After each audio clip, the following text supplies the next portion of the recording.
Pay attention. I'm just a nobody streamer that no one cares about. Then one day, a massive explosion shook the world and everything turned into a nightmare. I had just stepped outside to see what was going on when I spotted a woman sprinting past in a total panic.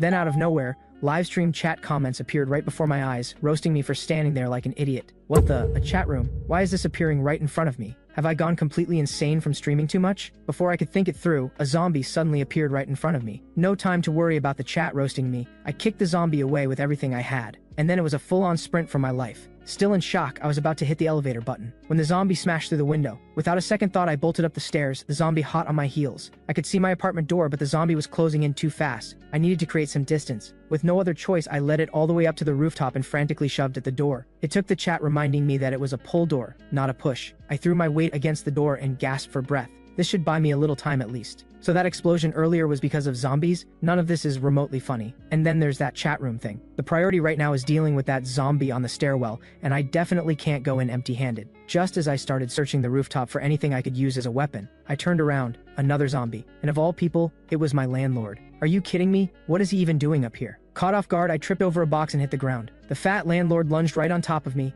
and the chat was already writing me off as dead. In that desperate moment, I spotted the railing nearby and came up with a plan. I kicked the landlord off me with everything I had, and then sidestepped the instant he lunged. The momentum carried him straight over the edge. The chat was going crazy, calling me the luckiest guy alive. No time to catch my breath. Something was banging at the door. 3 zombies were about to bust it open. I was sweating bullets with no idea what to do. Then I remembered the chat mentioning something about a supply crate.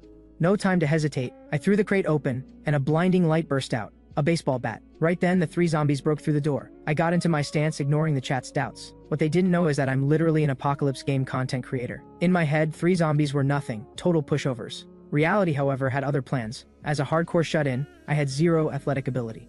The zombies were closing in from both sides, and in a panic, I face-planted right into the ground. That pretty much confirmed I had no talent for swinging a bat, so I just snapped the bat in half, and when the moment was right, drove both halves straight into the zombies. 1 move, 3 kills, the zombies all dropped dead. After cleaning up the mess, I headed back inside, and the chat finally started giving me some credit. That's when I realized not only was my computer dead, but my phone was gone too, so I decided to head back to my parents' place.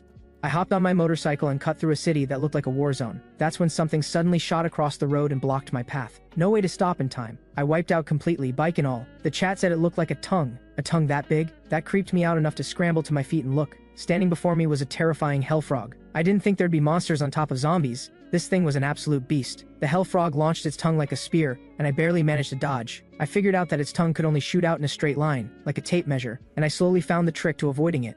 As long as I kept cutting around corners, I had a better chance of staying out of reach. I also never expected that the improvised weapon I'd thrown together earlier would come in handy so soon. I quickly lured the frog into a corner. "Over here, you ugly thing." The hell frog charged at me full force, and I just barely got out of the way. I quickly lit the bottle of gasoline in my hand and hurled it straight at the hell frog. It wasn't a killing blow, but it did serious damage. It seemed like the inside of its mouth was where the real weak spot was. With that in mind, I pulled out my last Molotov. If I was going to finish this thing off, I had to go all in. So the moment the frog shot out its tongue, I threw the Molotov with everything I had. The hell frog's gaping mouth erupted in flames. It let out a hideous shriek and went still. The chat absolutely exploded. They said they'd never seen someone this fearless. They couldn't believe someone was already this strong this early in the game. They were loving it. Those comments hit me hard. To think that everything I've been fighting through is just a game. But dying is not an option for me. Just then, a blue notification box appeared telling me I'd unlocked my first skill. Looking closer, it was a skill that boosted my stamina by drawing enemies toward me. Each monster attracted increases stamina by 10%, and once the enemies are gone, 10% of the power gained becomes a permanent boost to the host's stamina. Sounds like a high-risk, high-reward skill. But honestly, it suits a game content creator like me just fine. But right now, the most urgent thing is making sure my family is safe. My bike was totaled,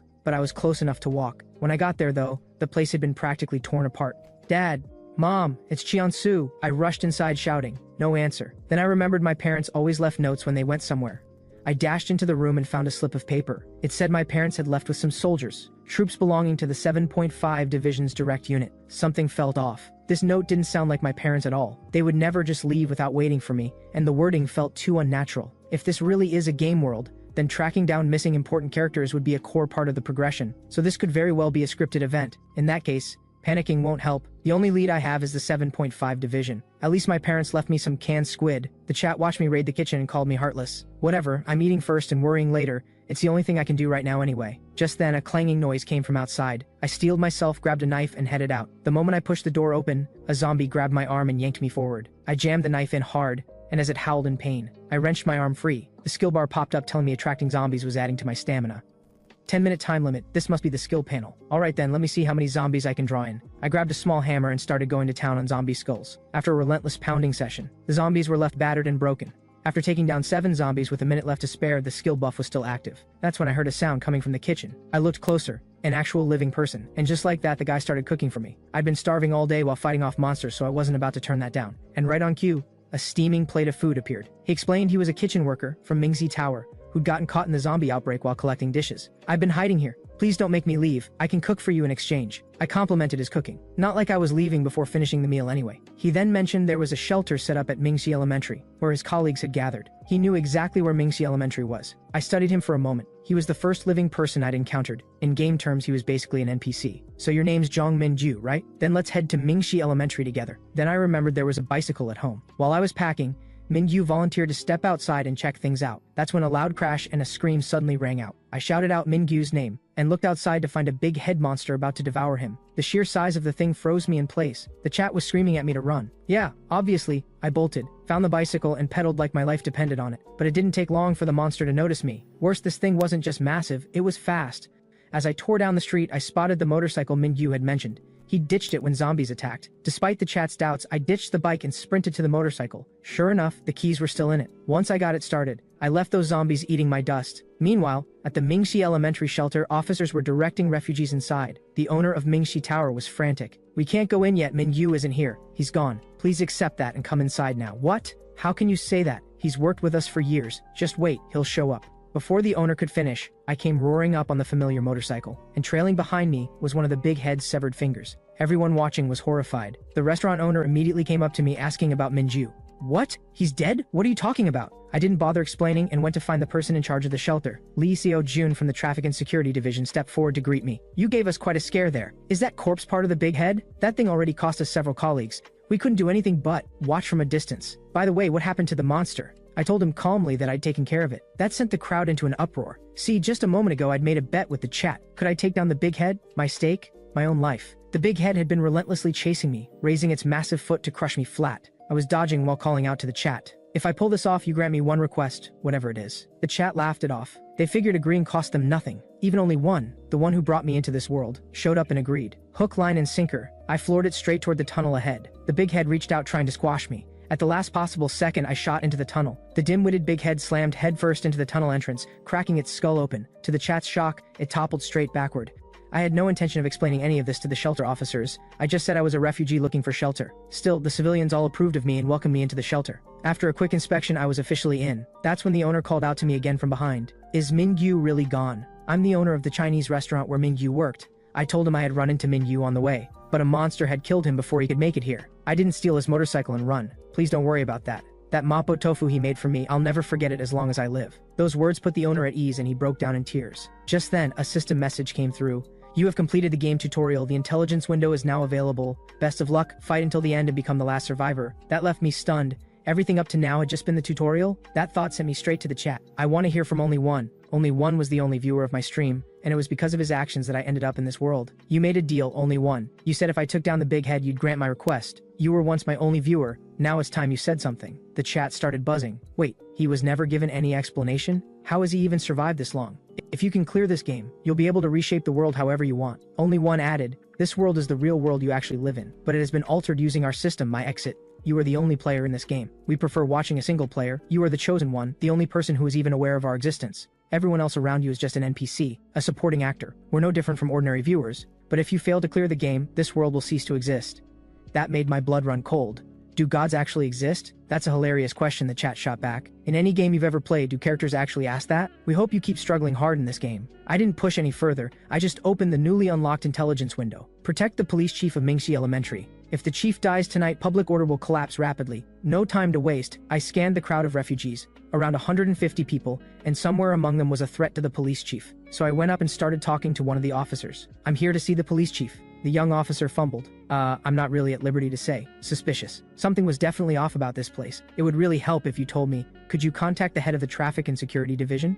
After a phone call, the person on the other end asked if I was the one who'd been taking out monsters. Ah, I see. We've been looking for capable people to help. The police chief has gone missing. He went out and never came back. We're planning a search, but we're already stretched thin just protecting the refugees. We have maybe 30 officers left. I asked if I could take a look at the chief's temporary office. Inside the office, I spotted a map. One location had been specially marked, not far from here. Just as I was searching for clues, a figure appeared at the door. I'm Police Commissioner Jin Kyung-ho. I heard about you. Apparently you took down a powerful monster on your own. I reached out my hand in response. Jin Kyung-ho grabbed it and suddenly squeezed with crushing force, like he was trying to break my hand. That's when a scream rang out from outside. There was an infected person in the crowd. The refugees instantly erupted into chaos. Even the chat was urging me to get out of there. I didn't flinch. I grabbed a hammer and slammed it into the zombie. Then I called out to the officers, "If you're too close to shoot, use your batons." Some civilians heard this and joined in, tackling zombies and beating them down. But most people stampeded toward the exits in a panic, and I realized the zombie had been let in deliberately. With the clues I had, one thing was clear. There were rogue officers in this school. So I pulled the restaurant owner aside and asked him to keep an eye out for suspicious behavior among the officers. Then, ignoring the officers' protests, I jumped on a scooter and got out of there. Based on the map I'd seen in the temporary office, there was only one place that mattered. It didn't take long before I arrived at the marked location. The room was empty, no sign of the police chief. But the footprints on the floor told me at least a dozen people had been here recently. While I was thinking about this, something else hit me. Hey guys, why haven't any more supply crates shown up? The chat laughed. Supply crates are paid content, but there are always kind souls. Following the chat's guidance, I unlocked the wallet feature. 2 sponsorship donations appeared immediately. Guys, how could you hold back such critical information? After a brief meltdown, I went into the room. Just as I was about to properly search for any sign of the chief, zombies started wailing right outside the window. When did they surround the place? So those footprints were from zombies after all. Think ganging up on me will work? I kicked one of them flying across the room, and then grabbed my hammer and started carving through the rest. But right in the middle of the carnage, a car came screaming straight toward us. "So you're the rogue cop from Mingzi Elementary. Show your true face." Jin Kyung-ho looked rattled. He couldn't believe I hadn't been killed by the impact. He can even handle zombies. Where the hell did this guy come from? Still thinking this, he floored the gas again, dead set on running me down. But with my stamina multiplied several times over, I latched onto the car window in an instant.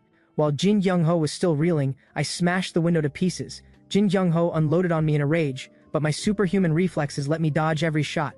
But the distraction gave him the opening he needed. He floored it and threw me off.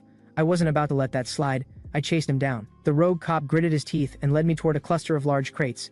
Then he pulled out a remote and hit the switch. The crates burst open, releasing dozens of zombies. They swarmed me instantly. The chat was screaming at me to run. But as more monsters gathered, my physical abilities had already hit 5 times their normal level. I'll take every single one of them out in 2 minutes. My little hammer was unstoppable. The zombies didn't stand a chance. Still, there were too many.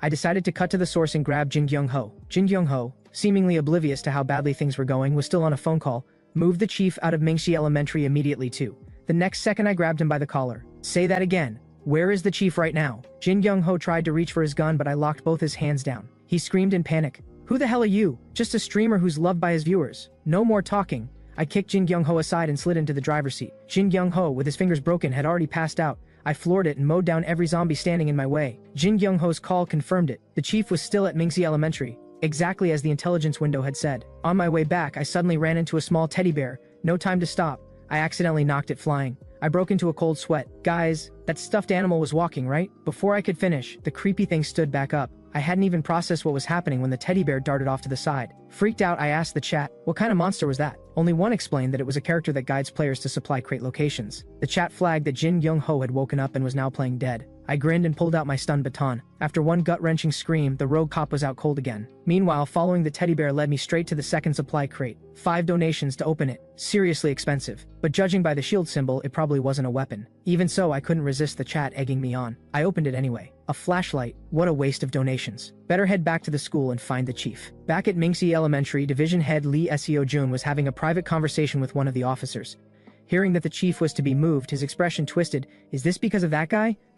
I thought he was just some ordinary person. I'll handle the situation with the chief. That's all for now." Every word of this was overheard by the restaurant owner, hiding nearby. Something is definitely wrong with these people. Just like Ko Cheon-soo had said, those corrupt officers had completely lost their minds. Seeing how panicked he was, I appeared just in time to stop him. "What's the update on what I asked you to watch for? I saw you running up from the basement just now." The restaurant owner rushed to explain. The police chief and Lee Seo-jun were both in the basement, and the officers guarding the main hall were in on it too. With that information, I slipped down to the basement to assess the situation. Through the crack in the door, I could see the chief. Lee Seo-jun had beaten him badly. "Why don't we just make this easy and put you down for good, chief?" Watching this, the chat chimed in. "Land a spinning kick and I'll throw you a donation." Without a moment's hesitation, I launched a flying kick and sent Lee Seo-jun crashing across the room. He tried to raise his gun to fight back, but I had his wrist locked before he could. In a panic, he fired off round after round into nothing, until the magazine was completely empty. What came next was a one-sided beating. "This one's for Mingyu, this one's for the police, chief, and this one is for running me ragged." After giving him a thorough beating, I ordered him to hand over the handcuff key for the chief. When I saw him reaching for the stun baton, I pulled out my own stun baton and gave him a little massage. "Talk. Where's the key?"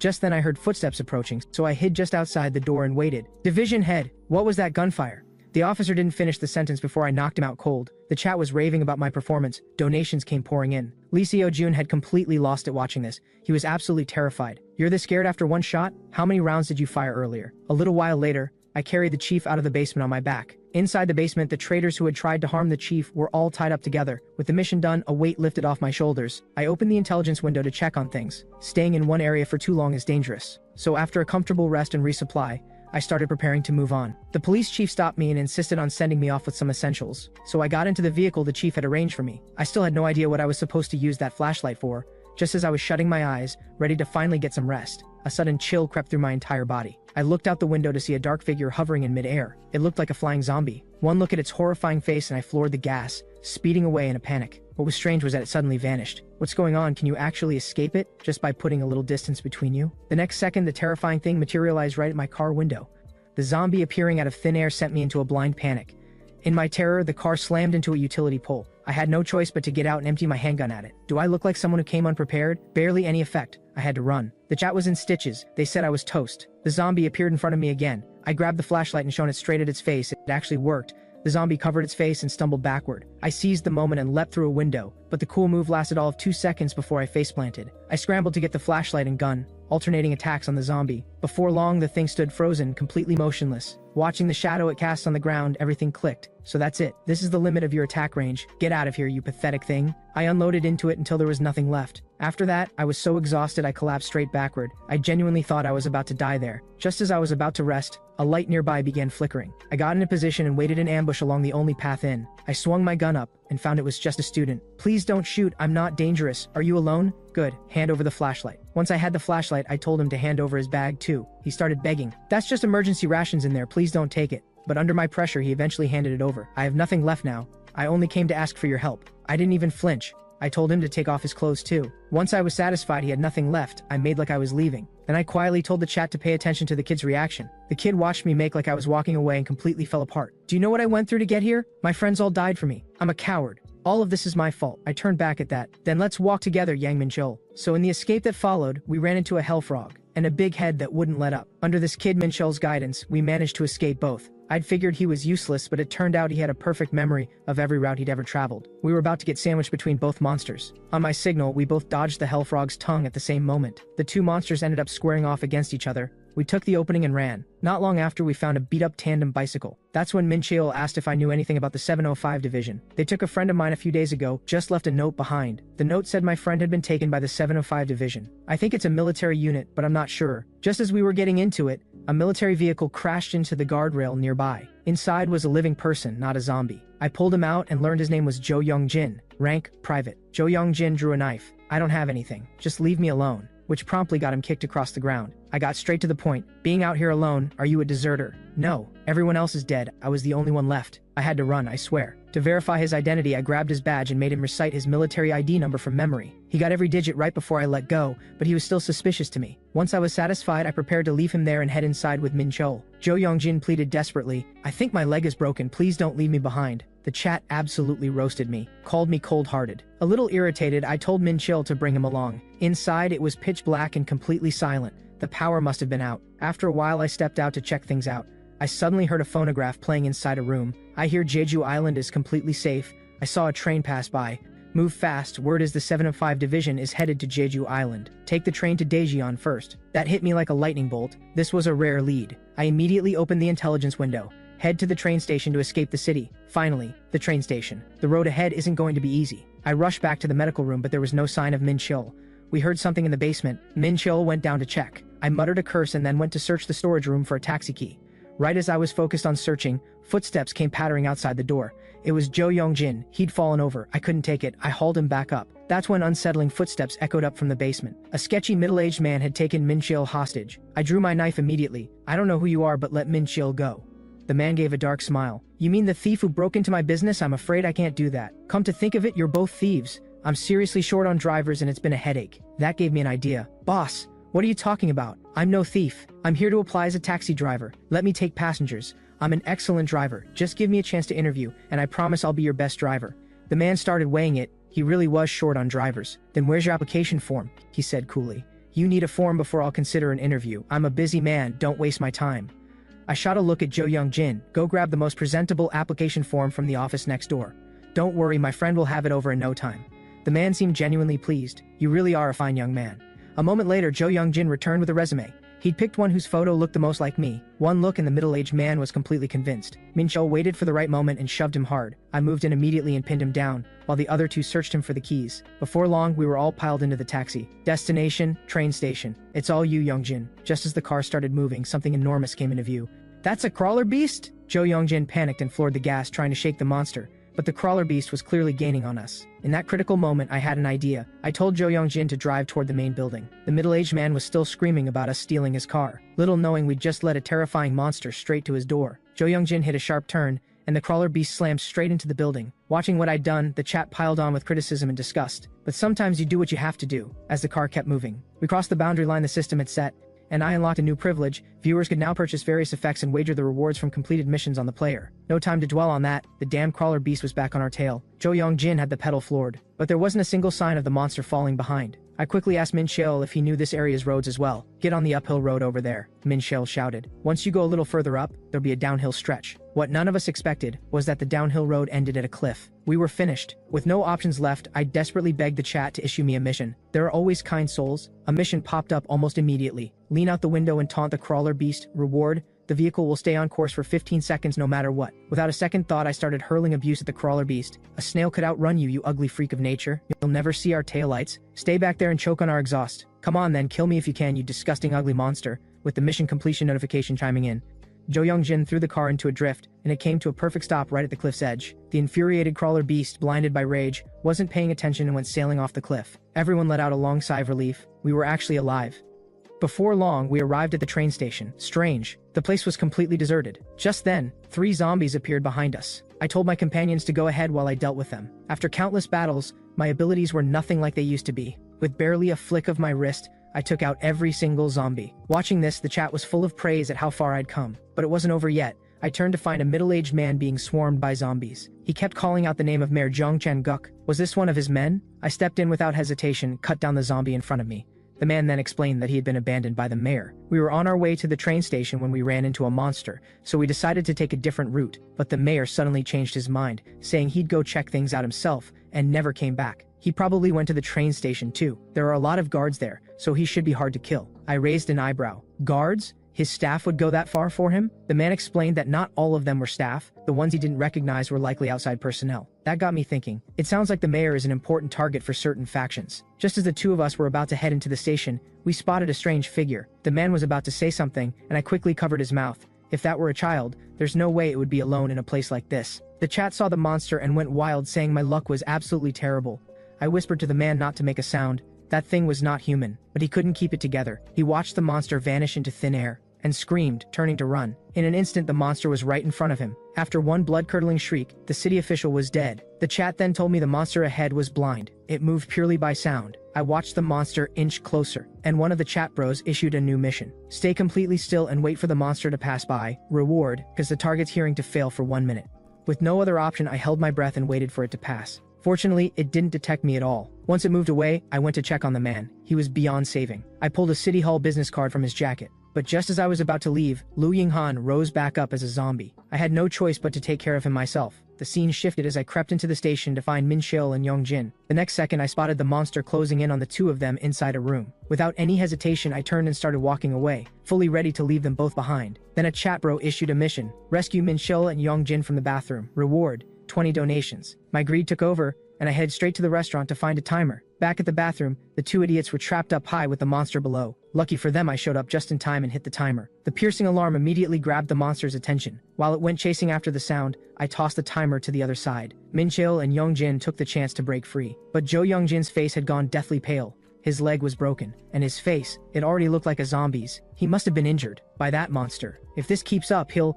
As reluctant as I was, I still had to leave him behind with Min Cheol. I'm sorry, Jo Youngjin. Just as we were about to go, Jo Youngjin weakly lifted his hand and pointed at a sign nearby.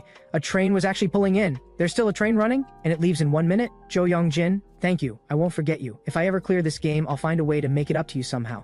Then I warned Min Cheol. Once the train comes, it's going to draw dangerous things, so stay sharp. Not long after, the train roared past without stopping. Zombies and crawler beasts were all drawn toward it. We hid inside a wooden crate and watched. Just as I was wondering why the train had gone straight through, the Mugunghwa Express appeared out of nowhere right in front of us. I crawled out of the crate immediately. The train driver, Jang Seo-yeon, looked extremely impatient. Whether it's the mayor or whoever, there's absolutely nothing here. And I recognized her. She had made the news not long ago for catching a thief on the spot on her train, even getting featured in a magazine. With that in mind, I racked my brain for an approach. I had to get on this train no matter what. That's when Min Cheol, the idiot, pointed out there was only one of her and suggested we just rush her. Before I could respond, Jang Seo-yeon had already noticed us. I could see Min Cheol reaching for his weapon, so I quickly explained we weren't enemies. Jang Seo-yeon scoffed. So you came to hijack the train? Do you really think I'd come here alone? Before she could finish, I quickly held out Liu Yinghan's business card from City Hall. Are you really from City Hall? You don't look it at all. I started pouring on the acting. There's something else I have to tell you. The mayor is dead. He was attacked by a monster on the way here. As you can see, we're the only two who made it. So the priority right now is to leave. Even if it's just us, let's get on the train first. Jang Seo-yeon was clearly torn. I signed a contract to bring the mayor out. I kept spinning my story. I'm the only one left who has City Hall intel. Once we reach the destination, I'll do my best to explain things. Besides, the mayor's already dead. We need to focus on surviving first. With no real choice, Jang Seo-yeon let us on board. The train slowly started moving with a deep rumble. That's when the mayor suddenly appeared out of nowhere. Stop the train! Weren't you supposed to come and get me? Seeing Jang Seo-yeon's blank expression, I reminded her that the zombies behind were already gaining on us. If we don't speed up, they'll catch us. Jang Seo-yeon was trembling with anger, but for the greater good. She went back to the driver's cabin. The abandoned mayor was left in a pitiful state. How can you people just leave me behind? Do I need to give a password or something? The password is the end. Before he could say another word, he was torn apart by zombies. On board, Jang Seo-yeon demanded an explanation. If you don't want to get thrown off this train, you'd better start talking.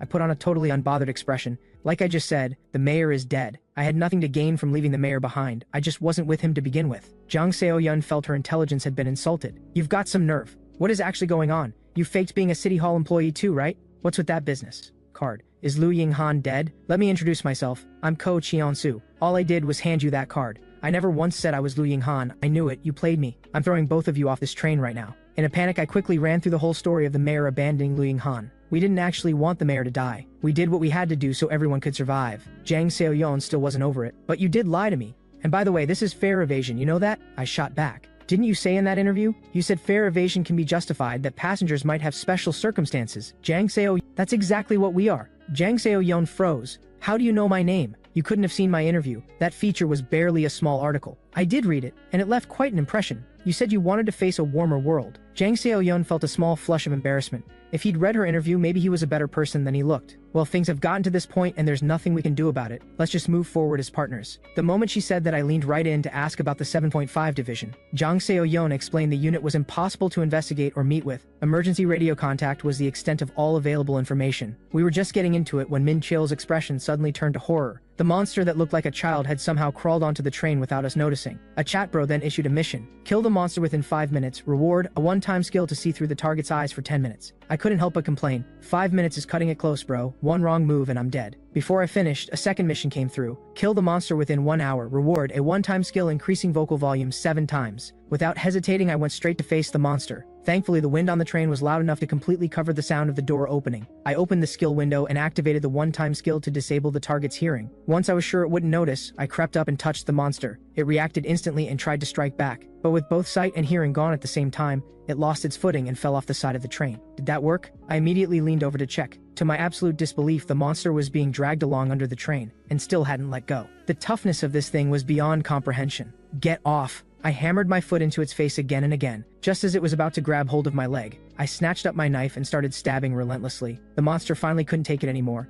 and tumbled free from the train, Using nothing but raw skill, I took it out within 5 minutes and completed both missions at once. Back in the cabin, my two companions gave me concerned looks. Jang Seoyeon said sincerely, "You're even more impressive than I imagined. I didn't expect you to handle that monster so cleanly, and I really didn't expect those screams." Then Minchel mentioned the radio had gone off just moments ago. They said if we kept going, we'd hit an inspection post at a makeshift station, and we needed to stop there for a check before proceeding. The 705 division people heard there was no mayor on board and told her to hand the train over to maintenance workers. Something felt off the moment I heard that. I opened the intelligence window. The people at the makeshift station are there specifically to rob travelers. Between the makeshift station and Daejeon station, there's another checkpoint with only a handful of guards. It seemed like a clear signal not to stop at the makeshift station. After thinking it through, I asked the chat to tell me a bit about Jang Seoyeon's abilities. The chat indicated she could probably handle about 5 people. Once I had a rough picture, I asked Jang Seoyeon, "What happens if we go straight through the makeshift station? It doesn't feel safe there." And Jang Seoyeon, "Do you actually trust those people from the 7.5 division? As long as there's nothing wrong with the train, we have no reason to hand it over,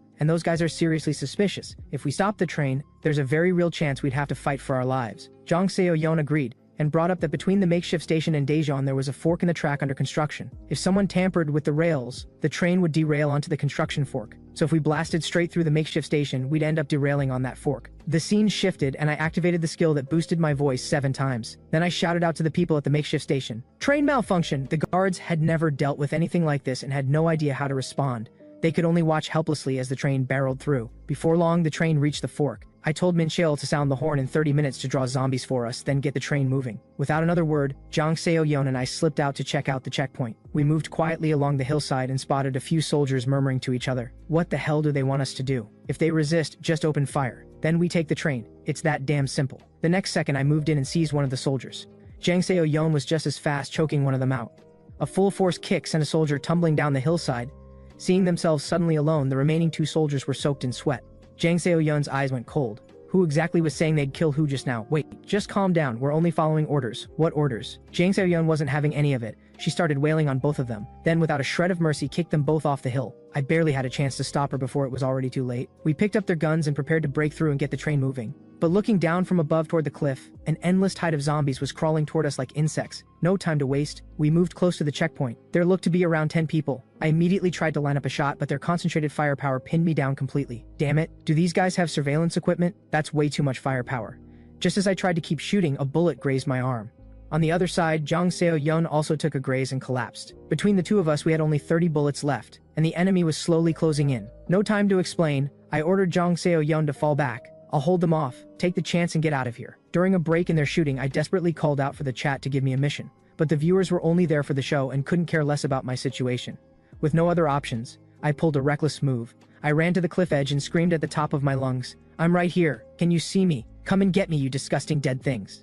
With that done, I told Jang Seoyeon I'd lead the zombies straight to the checkpoint. Just maintain a bit of distance and follow. I will make it out of this alive. Jang Seoyeon, please trust me. The scene shifted and I came charging toward the checkpoint with a massive horde of zombies behind me. Before the soldiers could react, I leapt clean over them to the other side. What the? That's definitely a person, right? How is he running that fast? Then I hammered on the checkpoint door with everything I had. Seeing it was me, the guards unloaded their weapons in my direction. What they didn't realize was that all those zombies drawn by the gunfire had already broken through the gate. Meanwhile, Jang Seoyeon was locked in a pitched battle with the zombies. The constant fighting had left her completely drained, and she was on the verge of being overwhelmed. Thankfully, I appeared just in time and cut down the zombie in front of her. "Hold on." I hoisted Seoyeon onto my back and sprinted for the exit. Jang Seoyeon, who'd never experienced anything like this, was completely stunned. She only snapped back when my words registered. "Do you see that track switch over there? The train is almost here. We have 1 minute to sort this out. I'll hold off the zombies." Before long, everyone at the checkpoint had been bitten and killed, and I was deep in combat with the zombies. When I heard Jang Seoyeon confirm she'd switched the track, I hoisted her onto my back once more. The train was already coming toward us with its horn blaring, but at this speed, it didn't seem like it was planning to stop. I looked closely. Yang Min-chul was lying in a pool of blood. We had to get on that train. Missing it meant certain death, but the time left on the enemy attraction skill was only 35 seconds. I quickly told Seoyeon to hold on tight. Then I opened my throat and roared, "You ugly things! Come chase me if you dare." As the number of zombies grew, my physical ability had already far surpassed anything normal, but catching the train was still no easy task. "Not enough, I need more." The chat was telling me to ditch Jang Seoyeon. As the number of attracted zombies reached 90, my body's performance hit 10 times its normal level. I let out a roar and my speed almost matched the train. "Jang Seoyeon, hold on tight!" and then I hurled her toward the train. The girl grabbed onto the train's iron railing with everything she had, and I threw myself after it without a second thought, lunging onto the train in one go. Then I reached back and pulled Jang Seo-yeon the rest of the way up. With all of that done, I couldn't help but brag to the chat. What did I say? I don't die. Then suddenly I remembered that brought Yang Min-chil. The driver's cabin smelled strongly of blood. Min-chil was on the floor, and I couldn't tell if he was alive. On top of that, he was covered in blood, and I wasn't sure if he'd been bitten. Min-chil! I kept calling his name, my unease growing by the second. If he was going to turn into a zombie, it should happen soon, and if it did, I'd take care of it. Just then, Min-chil let out 2 small coughs. Seeing him start to stir, I immediately got ready to put him down, but he seemed to still have his mind. Ow, ow, ow, that hurts so much. I took his face in both hands. Min-chil, you weren't bitten by a zombie, were you? Min-chil looked completely baffled. I grabbed onto a zombie, but I think the floor was slippery and I just hit my head. Thank God, I thought you were dead. I pulled him into a hug. Still, I needed to be sure, so I ran my hands all over him, checking that he hadn't been bitten anywhere. What an enormous relief. But how did you two get on the train? Min-chil asked, puzzled. Ko Cheon-soo, how did you get so strong? You just launched me into the air, and then you ran with someone on your back and actually caught up to the train. I fumbled for an excuse. I had a burst of superhuman strength because your life was on the line. Jang Seo-yeon looked at me with complete admiration. That's incredible. Your willpower is something else. Just as the three of us were enjoying the moment, the radio crackled to life. Who exactly is on that train? Is that the 7.5 division? Sounds like they've lost contact with the checkpoint. I launched straight into my performance. We were fighting zombies alongside the soldiers at the checkpoint just now. They all died. I was the only survivor. The train driver got bitten by a zombie too and threw herself off. What am I supposed to do now? You're from the 705 division, right? What? Hello? The signal is terrible. I can barely hear you. I just need to get to Daejeon, right? After enough rambling nonsense, I hung up. Even Jang Seo-yeon couldn't help but marvel at how thick my skin was. Before reaching the city center, there was a botanical garden, and we planned to make a brief stop there. In the darkness, the small botanical garden felt as eerie as a deep forest, and the occasional rustling sound sent chills down our spines. Just then, a strange branch suddenly shot straight toward Yang Min-chil. Looking closely, it was a plant monster. This was getting completely out of hand. This botanical garden was basically indistinguishable from a monster colony. Figuring that tree spirits typically move very slowly, I told my companions to just go around it. I let Min-chil, who knew the route, lead us off through the side path. But the further we ran, the more tree spirits appeared. In the darkness, I miscalculated and got knocked flat by a massive tree spirit. This creature was enormous. It cut off our path and separated us from Min-chil. We had no choice but to tell Min-chil to go ahead and meet us at the entrance. Watching Min-chil disappear into the distance, we started going all out against the tree spirits. The tree spirits swarmed forward as if they felt no pain, which struck me as strange. With this many monsters surrounding me, why wasn't the enemy attraction skill activating? The chat pointed out that thing had no eyes or ears. Being directly attracted didn't apply to it. I responded by kicking a tree spirit hard. The skill finally activated, which told me everything I needed to understand. Jang Seo-yeon, don't attack them. These things identify enemies through physical contact. Let's just head straight in the opposite direction. Meanwhile, Min-chil had run all the way to the entrance of the botanical garden. Since there was no soil on the road, the tree spirits hadn't followed. He thought back over everything that had happened these past days. He turned and walked into a convenience store. He paid for some soju and a cloth. You can all go to hell. He hurled the flaming bundle toward the tree spirits inside the botanical garden. It was devastatingly effective. They started shrieking uncontrollably. The tree spirits, scorched by the flames, began to explode violently, and the ones that had identified an enemy started rushing madly toward young Min-chil. The burning trees looked even more sinister and terrifying in the darkness. Just as Min-chil thought he was finished, a jet of water came spraying down on the tree spirits. What are you doing standing there? Get over here. An old man grabbed Min-chil by the arm and ran toward his house. Min-chil noticed this route wasn't on any map he'd seen. The old man suddenly wrenched open a manhole cover and shoved Min-chil down inside. Dazed and disoriented, Min-chil looked up. It was a small makeshift room. You alright? No injuries? The old man asked with concern. This is where I live. I've been building it piece by piece since before the world fell apart. But judging by your school uniform, you must still be a student. Min-chil suddenly thought of me. Oh right, Cheon-soo and the others. The old man looked irritated. If you really want to save them, wait until dawn. Once it's light, the tree spirits take root underground and stop moving. Going out now would just be throwing your life away. Min-chil agreed to wait until morning. The old man held out a can of yellow peaches. You must be hungry. In a situation like this, eating and drinking well is what matters most.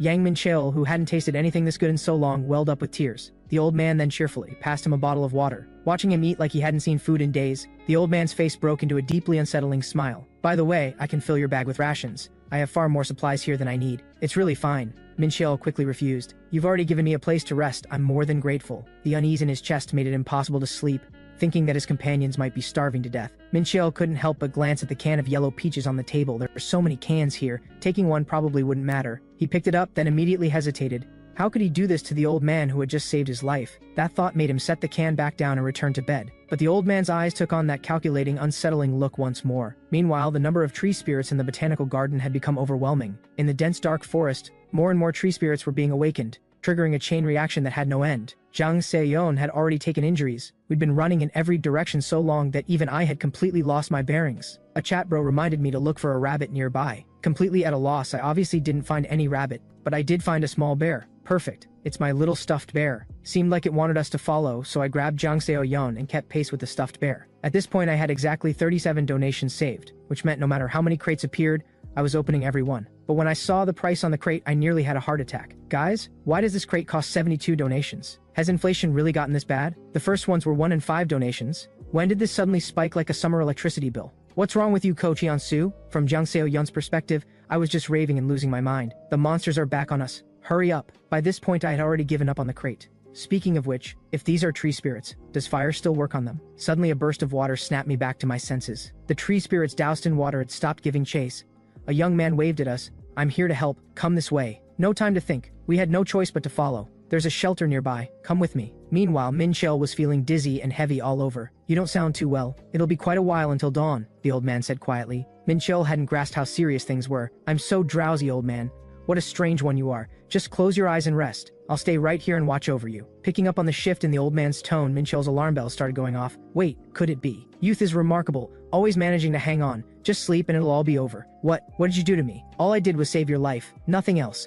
The reason you feel this way is because you touched that can. Didn't you notice something was coated on the surface of the can? That's leaf toxin. It's extracted from the leaves of those monsters you saw just now. But don't worry, it works just like a sleeping drug. Now tuck yourself in properly. I don't want you getting sick. We'll see each other again. Get down here quickly. The young man led us to the entrance of a bunker. I didn't fully trust him, but I chose to take shelter first. Underground was a spacious area, with shelves packed full of books. The man introduced himself. His name was Liu Chi-cheng. From what I could gather, he was living here alone. He offered to get us something to drink, but cautious as ever, I politely declined.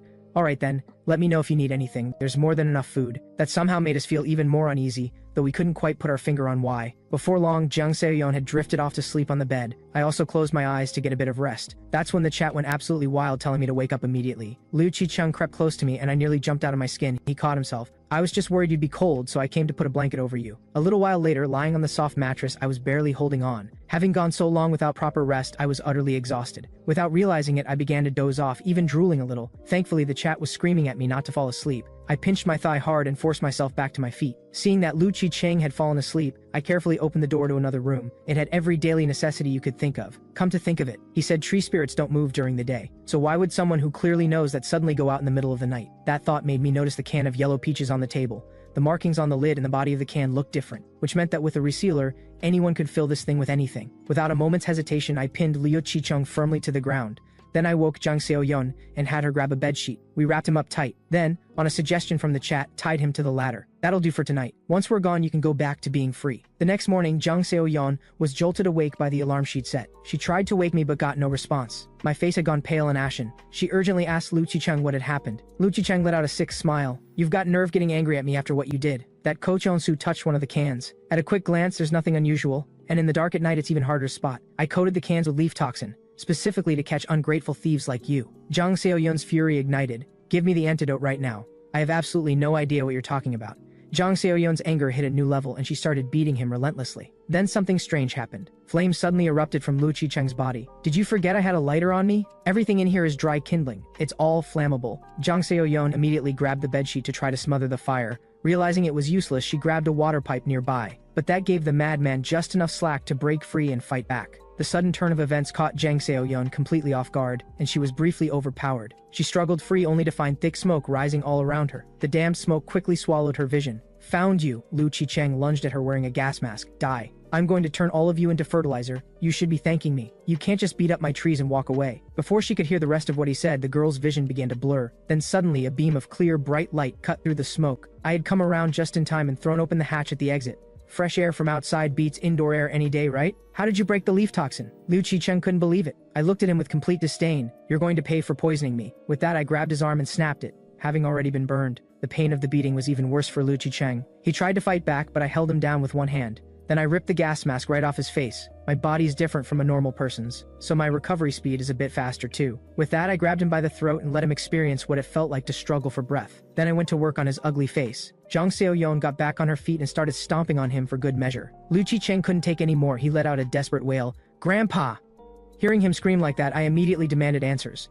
Was there anyone else in this botanical garden? Meanwhile, on the other side, Liu Qicheng's grandfather was digging a deep pit, and lying at the bottom was none other than our high schooler Yang Minqiao. Youth is a precious thing. I need to move faster. The smell of damp earth slowly pulled Minqiao back to consciousness. Where am I? Let me out of here. Out of the question. I'm going to use you as fertilizer. But you don't need to worry. What you see are just the roots. They only absorb nutrients. Minqiao was terrified. Let me go, you crazy old man. The old man scoffed. Young people are so unpleasant to talk to. That's exactly why I prefer plants. Stop struggling. With that, the old man slammed his shovel into Minqiao's shoulder. Minqiao crumpled to the ground in agony. Becoming fertilizer is just being reborn in another form. Nothing to worry about in this apocalypse. Just take root and be still. Minqiao thrashed with everything he had. No way. You deranged old man. A decrepit old man like you who'll be dead soon is the one who should be turning into fertilizer. Ha, what terrible manners. Seeing the shovel come swinging down again, Minqiao timed it right and caught the blade with both hands. Blood sprayed everywhere, but the rope snapped too. I'm going to kill you. Minqiao yanked down with every last bit of strength, and the caught-off-guard old man toppled into the pit. Minqiao clenched his fist and slowly closed in. Now the tables have turned. Tell me everything. Are there any other accomplices in this botanical garden? Where are my companions? The old man grinned slyly. I have no idea, but if my grandson took them, who knows what's become of them? Before Minqiao could react,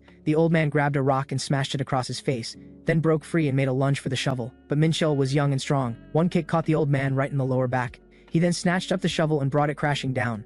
After a relentless beating, the old man started begging, "Kill me and you'll never find your friends." Does that not mean anything to you? And even if I tell you, you won't find your way. The routes here are complicated. You'll have to take me with you. Minqiao's eyes went cold. Then where are they? Tell me first. It's not like I don't know the answer anyway. They're in the Broadleaf Tree Exhibition Hall, northwest of the main entrance. Please take me with you. You're so young. Surely you know that killing people indiscriminately is wrong. Minqiao calmly lifted the shovel high. I'm sorry to disappoint you. I'm not nearly as innocent as I look. I'm old enough to do whatever it takes. Also, you don't know that I've memorized the entire map of this botanical garden.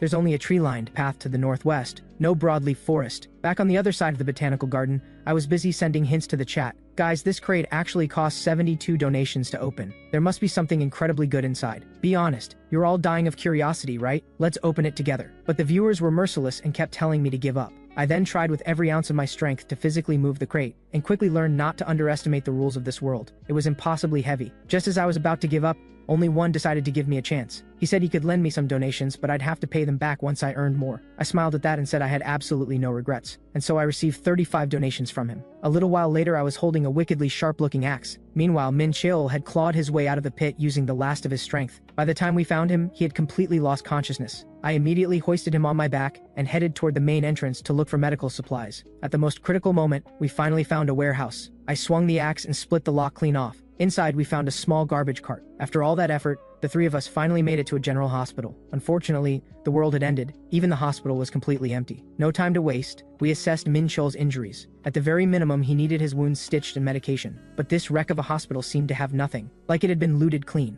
I went to check other rooms, but suddenly heard a strange sound. I quickly asked the chat if they heard anything. Those useless guys all said no. For Minqiao's safety, I immediately told Zhang Xiaoyon to get ready to leave. Little did I know, at that very moment a strange figure was slowly rising up behind me.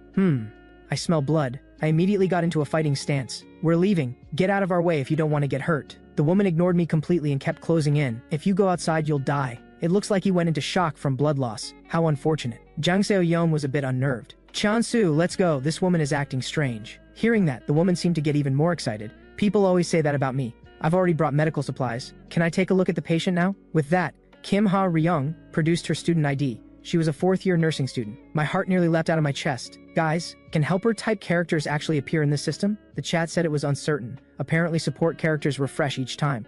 Kim Ha Ryung broke into an unhinged grin. I'm going to get out my very best medicine and wrap him in bandages from head to toe. That only convinced me more that something was off with her. Kim Ha Ryung added, I like my patients alive. I've been searching so hard for a living patient. Please let me keep him that way. With no other options, I agreed to her request. After the treatment, Yang Minqiao suddenly jolted awake. You made it, Minqiao. I really thought you were done for. That was not easy. You've been out for over half the day. Having walked the line between life and death, seeing his friends again brought Minqiao to tears. Just then he noticed the nursing student beaming with delight. I'm Kim Ha Ryung. I'm the one who brought you back. You don't have to thank me too much. It's what I'm here for. Thank you. Looking at the results of her treatment, I had to admit it was impressive. So, do I bring her along? The only concern is that handing the reins to someone this unusual could get complicated. After thinking it over seriously, I decided we'd leave as a group of 3. To thank Kim Ha Ryung for her help, I also gave her some supplies as a reward. We hadn't gone far when we noticed something strange. There wasn't a single zombie in the entire area. On the bright side, we found some gas, which meant we could make a fire and cook. Walking into an abandoned restaurant, the atmosphere was actually pretty decent, not a zombie corpse in sight. Since 3 people meant the ingredients wouldn't stretch far enough, I went back to the convenience store and gathered more supplies. Just as I stood up to leave, Kim Ha-ryung startled me again. "Have you been following us this whole time?" I demanded. "And why are you still following us? I already gave you something as thanks." Kim Ha-ryung flustered. "I thought you might need someone to keep monitoring the patient's condition, so please let me come with you." "If that's the case, you should have gone to find Min Chil. Why were you following me? You just want to join us, don't you?" Caught out, Kim Ha-ryung was completely flustered and at a loss for words. I found myself thinking, the hesitant, uncertain Kim Ha-ryung right now is probably who she really is. She used to be full of confidence, but with no role to play, she's left struggling in fear. Alright, Kim Ha-ryung, I'll say yes, but there's one condition. Back at the restaurant, with everyone watching, I prepared to show off my cooking. What they didn't know was that I was a man with years of experience living on my own. I delicately pinched the ladle between 2 fingers and began dropping various instant ingredients into the pot. Since everything was pre-cooked, putting it all together still made for a surprisingly decent dish. After a dramatic finish to the cooking performance, the taste turned out to be shockingly good. Everyone dug in like they hadn't eaten in days. I then reminded Jang Seo-yeon, "If I suddenly do something that seems absurd, please try to understand, because there's always a reason behind it." Seo-yeon looked baffled. "So where are you going right now?" Not long after, I made my way to the convenience store entrance and found Kim Ha-ryung sitting there waiting. She broke into a wide smile the moment she saw me. The condition I had just set was for her to wait in place for 30 minutes, a test of whether I could count on her. Seeing her still there exactly as asked, I knew she was someone I could work with. Kim Ha-ryung fidgeted nervously. "Honestly, I was sitting here anxious the whole time worrying you'd leave me behind." At that point, I picked up her student ID for her, but she said she didn't need it anymore. Looking closely, I noticed the student number section appeared to have been altered. She explained she was actually a second-year student. She had come here with some seniors and they ran into soldiers. But the soldiers said the vehicle had limited space and could only take upperclassmen, so she had rushed to change her student number, except it didn't work in the end, so she had no more use for the ID. I still told her to keep it, and reassured her that from now on she wouldn't have to worry about being left behind. "As long as you stay with us, you'll be fine." Is it alright if I call you Mr. Ko Cheon-soo?" Kim Ha-ryung asked shyly. When I brought Kim Ha-ryung back to the restaurant, my companions were stunned. "You're going to have her travel with us? How did you not mention this beforehand?" I explained it wasn't just because she had helped us. She had also been abandoned here by her own companions. "Seo-yeon, I told you to hear me out sometimes. Now is that time. If you trust me, please accept her." Min Chil spoke up first. "Then I'm willing to accept her. She saved my life after all. And Seon Soo-hyung wouldn't bring her along for no reason. Let's travel together. Please give her a chance, Nuna." Seo-yeon still had her doubts but eventually relented.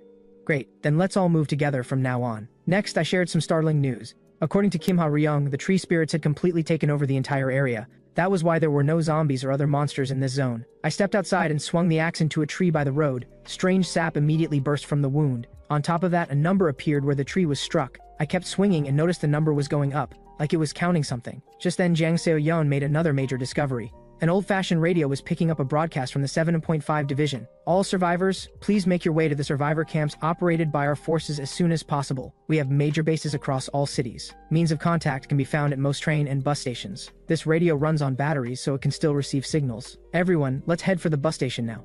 The 4 of us walked outside together. The sky was dark and heavy, as if rain was imminent. Addressing everyone's concerns, I explained we were only going to the bus station to find a vehicle. Kim Ha-ryung looked alarmed. "Are we going to steal someone's car?" Strange, her expression now was nothing like the one she'd had before. "Never mind that. First things first, let's head to Kim Ha-ryung's place. It's just down that alley." That's when I suddenly heard something behind us. I quickly yanked Kim Ha-ryung aside and hid. 3 large men were muttering among themselves, something about coming to the wrong place. All 3 had a dangerous look about them. To be safe, we decided to wait for them to leave before moving. A little while later, we arrived at Ha-ryung's place. "This is where I live." Oh no, not another sewer. As the iron cover was lifted, thunder rumbled across the sky. A heavy rain was coming. "Ha-ryung, when you come down, can you close the manhole cover?"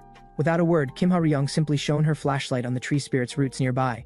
The half-formed creature extended its roots and pulled the manhole cover right over, sealing the entrance shut. "Whoa, the cover closed. How did you control it like that?" Kim Ha-ryung explained the one she had tied up was a tree spirit's root. When only the root remains, if a light shines on it, it believes it's sunlight coming through, so it covers the opening. Apparently, they believe they can only become tree spirits by staying underground. We were completely speechless at that. There was no denying it. She was a genuine genius. And looking around, the living space she had set up was warm and comfortable. Notes on her research into the tree spirits were scattered across sheets of paper. The stream of compliments left the girl with a bashful glow. It really does feel like a proper little home. Without further delay, the group prepared to rest. I reminded the chat to wake me up without fail if anything dangerous happened. Not long into my sleep, the chat screaming hit me like a thunderclap. "Wake up, you idiot." I jolted upright immediately. Was that a girl's voice just now? Am I dreaming? Then came the sound of roots hammering against the ceiling overhead, going absolutely haywire.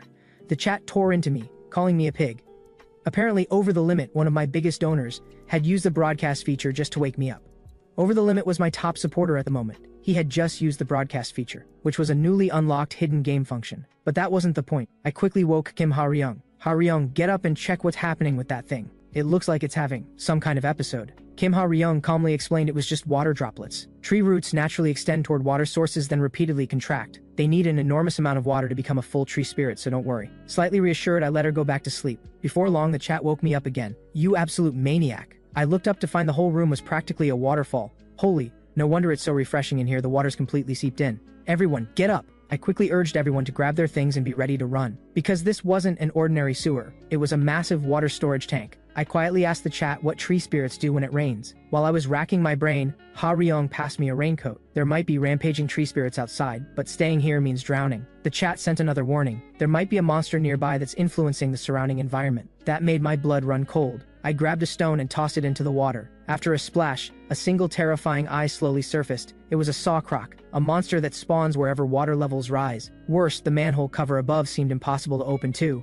Something was pressing down on it from above. In fact, the tree spirits had used their root network to lock the iron cover in place. I thought quickly and decided to deal with the crocodile first, though fighting in water was a terrible disadvantage. Wait, Kim Ha-ryung, you said the roots need a massive amount of water to grow into a full tree spirit, right? That's right, but they really do need a lot. I had made up my mind. I told everyone to take shelter on the ladder while I raised the axe. I brought it down and chopped the tree spirit's root clean off into the water. With a splash, we began to watch. After a brief moment of silence, the tree spirit's root erupted from the water at an astonishing size, bursting through the surface with immense force. Its dense, powerful branches locked the sawcroc in a vice grip, fighting fire with fire, using one enemy against another. The tree spirit, fed by the abundant water, kept growing larger, battering the crocodile until it had no way to fight back. Before long, the crocodile was drained dry and went still. I allowed myself a satisfied smile and stepped down from the ladder. Then I turned to the chat. Guys, I think this axe has something special going on with it. Let me head out and start chopping things. My companions were all alarmed. That's dangerous. But I threw caution aside and raised the axe. Cheer me on, everyone. The first swing barely scratched the tree spirit. Minimal effect. Using quick footwork, I pulled back and dodged its counterattack. The second swing hit harder, slicing one of its branches clean in two. This axe was clearly powerful, but I had a feeling it was hiding much more than that. As I kept swinging, the red numbers appearing on each hit continued to stack. When the count reached 10, one of the tree spirit's thick main trunks was split in two by a single blow. That told me everything I needed to know about this axe. No matter what part you hit, once the count reaches 10, it unleashes a devastating burst of cutting force. After a discovery like that, I didn't care how strong the enemy was. With relentless swings, the tree spirit was reduced to pieces in no time. The reward this time was 20 donations from the viewers. My companions watched in complete disbelief. The rain has stopped outside and the sawcroc is dead. We can finally head out. Before long, I stopped at a shop and picked out a baseball bat for Min Cheol as his weapon. That's when we suddenly heard a group of big men yelling up ahead. Damn it, where did they go? The captain is going to tear us apart for this. Suddenly they seemed to sense something and charged forward with dangerous expressions. We noticed these men weren't the same group we'd seen yesterday, but they had the same tattoos and a similar kind of energy. They were likely connected. Min Cheol, however, had gone completely pale, visibly panicked. Out of curiosity, we decided to go take a closer look. We hadn't gone far when a man came sprinting toward us, screaming, "Please, someone help me! Please save!" Before he could finish, someone behind him caved his skull in with a heavy blow. Ha, this damn fool. All that running for nothing. The three men in front of us radiated pure menace, every bit of them screaming cold-blooded killer. I told the group to be ready to run. Picking a fight with a gang would only make things worse. The one with green hair suddenly flashed a mocking grin. Well, isn't this Yang Min Cheol? Someone you know? I turned to Min Cheol. Min Cheol was gritting his teeth, clearly not knowing where to begin. Either way, don't come any closer. I positioned myself between them, axe in hand. Because we were already preparing to leave, Greenhair's tone turned more arrogant. Long time no see and you can't even say hello? Looks like he doesn't feel like saying hello to you. How about we just skip to goodbye? No, that's not what I meant at all. I said I was going to say hello to him. Min Cheol, aren't you happy to see me? The way this guy kept pushing was getting on my nerves. Then I'll just have to make you regret not listening to me and walking away sooner. Green Hair, completely unaware of what was coming, still had the nerve to taunt back. You and Min Cheol both need to read the room. Min Cheol, for old time's sake, I'll count to 3. But before he could even start counting, the stick in his hand had already been chopped into pieces. And in the same breath, the blade swept across his chest in a flash. The remaining 2 thugs tried to step in. I cut them both down at monster speed before they could. Green Hair tried to get back up. The axe came down on his shoulder again. You were so tough a moment ago. How are you already on the ground? Get up. Stop lying there dragging your jacket through the dirt. You, shut up! Green Hair bellowed. Guys like you always tell people to shut up. If I do shut up, does that somehow make things better for you? You bastard. Do you know who I am? You've made a serious mistake crossing us. I just smiled with even more contempt. How could the one and only main character of this world let trash like you push him around? With that, I beat him to within an inch of his life. His two companions weren't spared either. After finishing with them, I slowly walked back over to Green Hair. He begged for mercy. I didn't flinch. When we said we were leaving, you were the one who wouldn't let us go. Now that I'm supposed to back off, I honestly don't know how to do that anymore.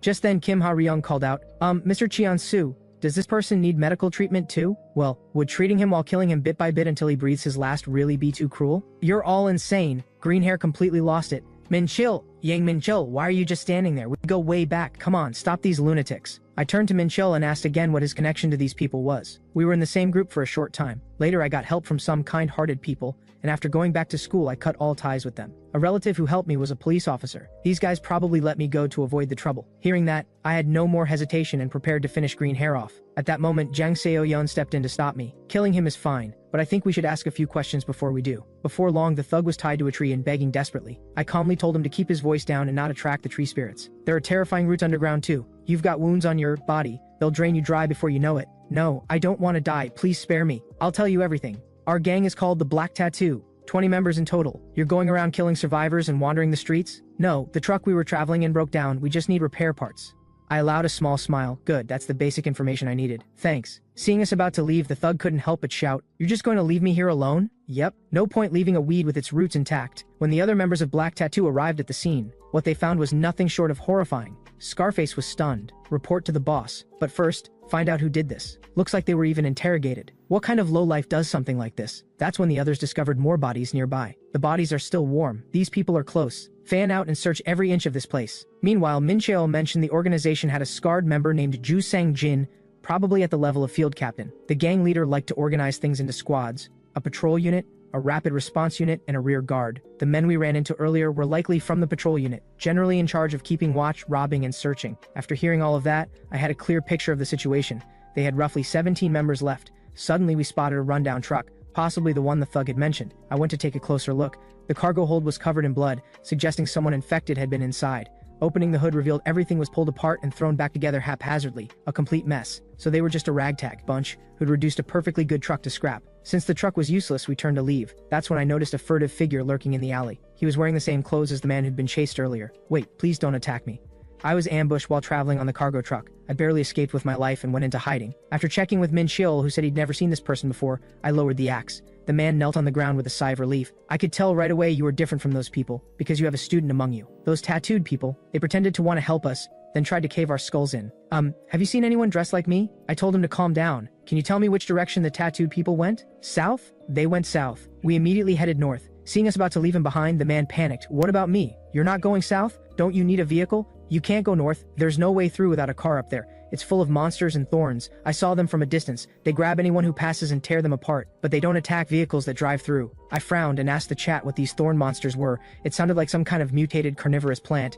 Weighing everything up, I still decided to head north. After all, dealing with a group of thugs wasn't exactly a challenge for us anymore. The man's expression turned ingratiating. My name is Oh Young-jun. He seemed cooperative enough, but I still decided to leave Oh Young-jun behind, because his hand had a very visible wound. Kim Ha-ryung spotted instantly that it was an infected wound. Oh Young-jun was on the verge of breaking down. Please, I'm begging you, help me. If you cut my hand off, I'll definitely be fine. Kim Ha-ryung explained that cutting off his arm would create a new wound. If you've been infected for a while, the infection will find another way to spread through the body. I explained simply, we can cut your arm off, but if you've been infected long enough, you'll die quickly anyway. Whatever happens, I want to try. Oh Young-jun gritted his teeth. This is all because of those people. This is so unfair. I refuse to die like this. I handed the axe to Ha-ryung to disinfect. Then I started appealing to the chat to issue a mission, something like letting this person survive for a while after losing the arm. Just then, a viewer with the username Psycho issued a mission. Use the tool to strike at least 5 times to sever Oh Young-jun's arm.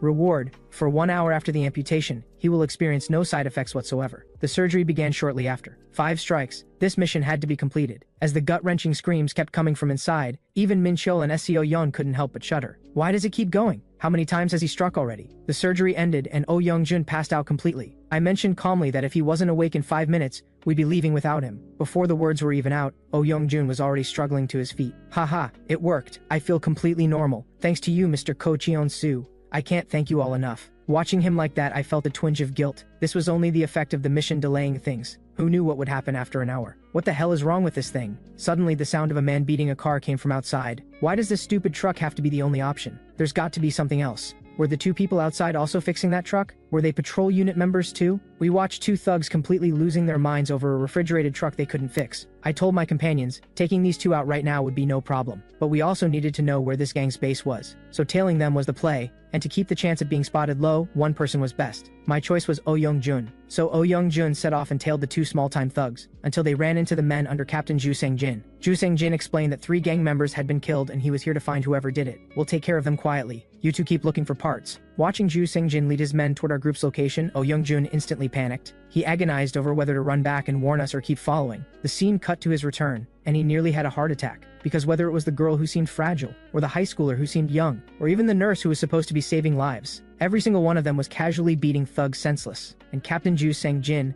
had been backed into a corner by me. He was gnashing his teeth, completely out of options. Suddenly he spotted Oh Young-jun nearby and lunged forward to grab him. Stay back, or I'll slit his throat. I couldn't help but sneer. You're even more disappointing than I imagined. I thought a field captain would at least be composed. I can see that's not the case. You're a thug. Fight me like one. Seeing me still stepping forward, Ju Sang-jin flew into a rage, drove his knife into Oh Young-jun's chest, then turned and bolted. You bastard! That sight snapped something in me. In an instant, one savage blow came crashing down on his back. Apologize.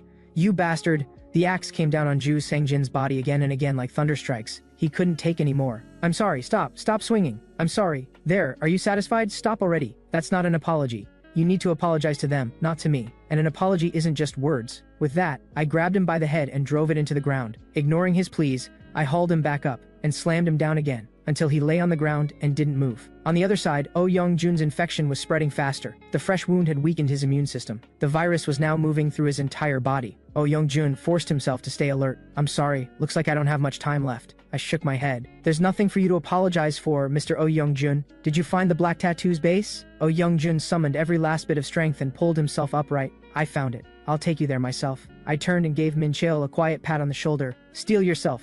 It's time to settle the score. Let's wipe them out together, Mr. Oh Young-jun.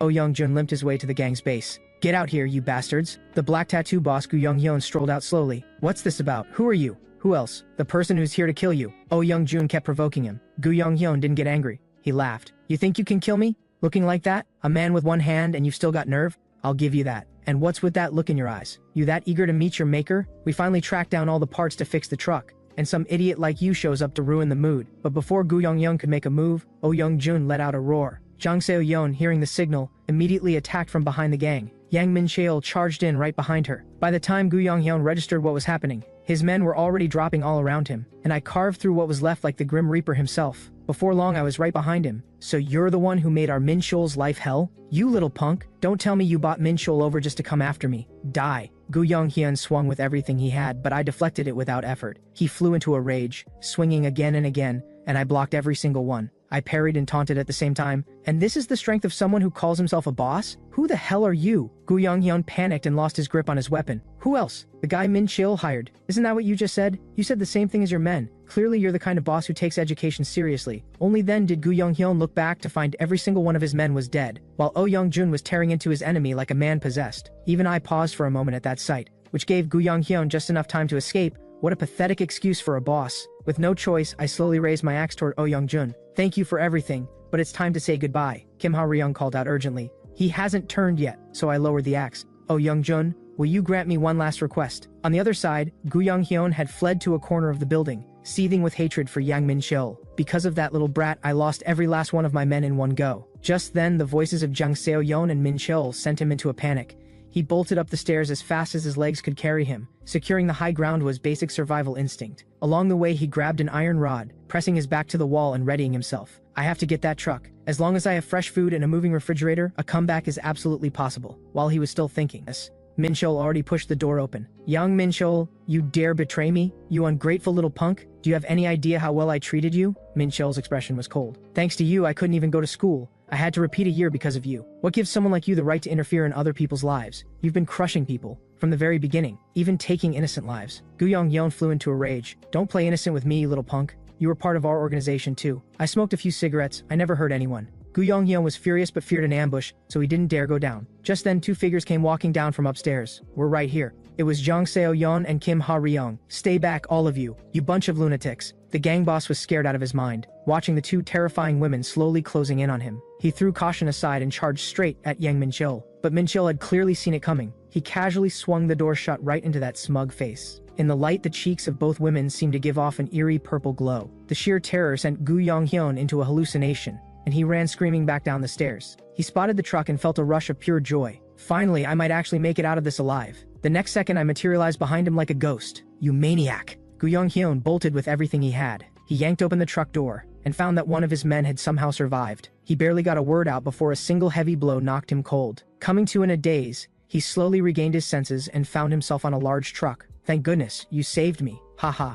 Turns out I've picked up a truly capable subordinate. Wait, why am I tied up? Let me go. No. Only then did he notice that something was very wrong with his subordinate's appearance. You're Oh Youngjun? Help! Where are we even going? Then a strange sound came. The vehicle tipped and crashed onto its side. Long, grotesque plant vines like disgusting tentacles instantly shattered the window glass and drove straight through both of their bodies. And with Oh Youngjun's final middle finger pointed at his enemy, the vehicle erupted in a massive explosion. That was the last thing Oh Youngjun did for us. Drive the truck to wherever the sensors were, and we found ourselves a small car and set out on the road again. The little nurse had gathered a whole pile of watches. They weren't exactly useful, but they were good for the mood. So the well-coordinated team of 4 hit the road again. This time, the final destination was Jeju Island. I took the chance to ask the chat whether flying or taking a boat to Jeju Island would be better. We'd been driving a while when we noticed the ground was full of craters, and there were ruins of things that had been destroyed everywhere. Before long, our vehicle crossed a boundary point, and the system notified me of a newly unlocked skill. First, long-term skills and temporary skills were now split into 2 separate panels. Only 3 skills could be kept. Any skills beyond that limit would require deleting existing ones. Second was this microphone skill, which lets you request a specific mission from viewers. Eat a meal, reward 100 donations. I threw that out there without missing a beat. That condition got absolutely roasted by the chat. Once the countdown in the air hit 0, the microphone icon disappeared.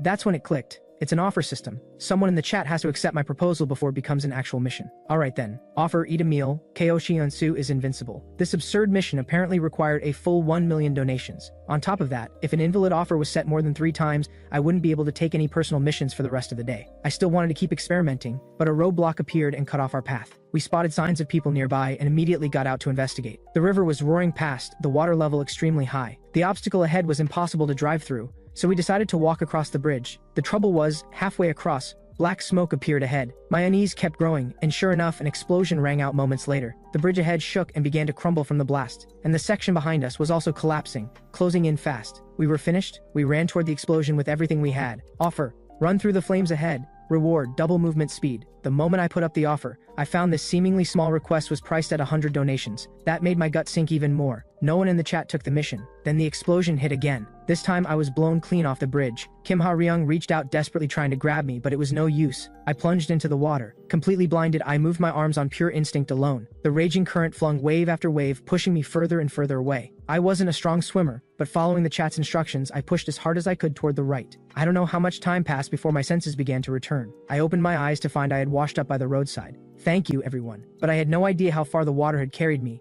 or where my companions were. Only Ha-ryung's bag was there. Everyone, I'm in a dire situation right now. As you can see, I've lost my companions. It looks like they were swept away to different places as well. I genuinely need some comfort right now. If you're willing to support Kochi Unsu, even a small donation would help.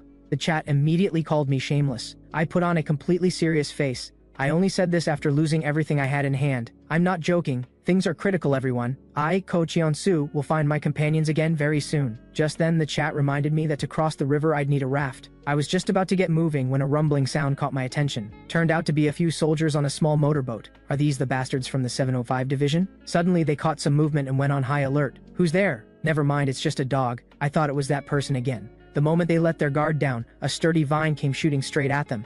It caught them completely off guard and skewered one of the soldiers clean through. I looked closely and even I was startled.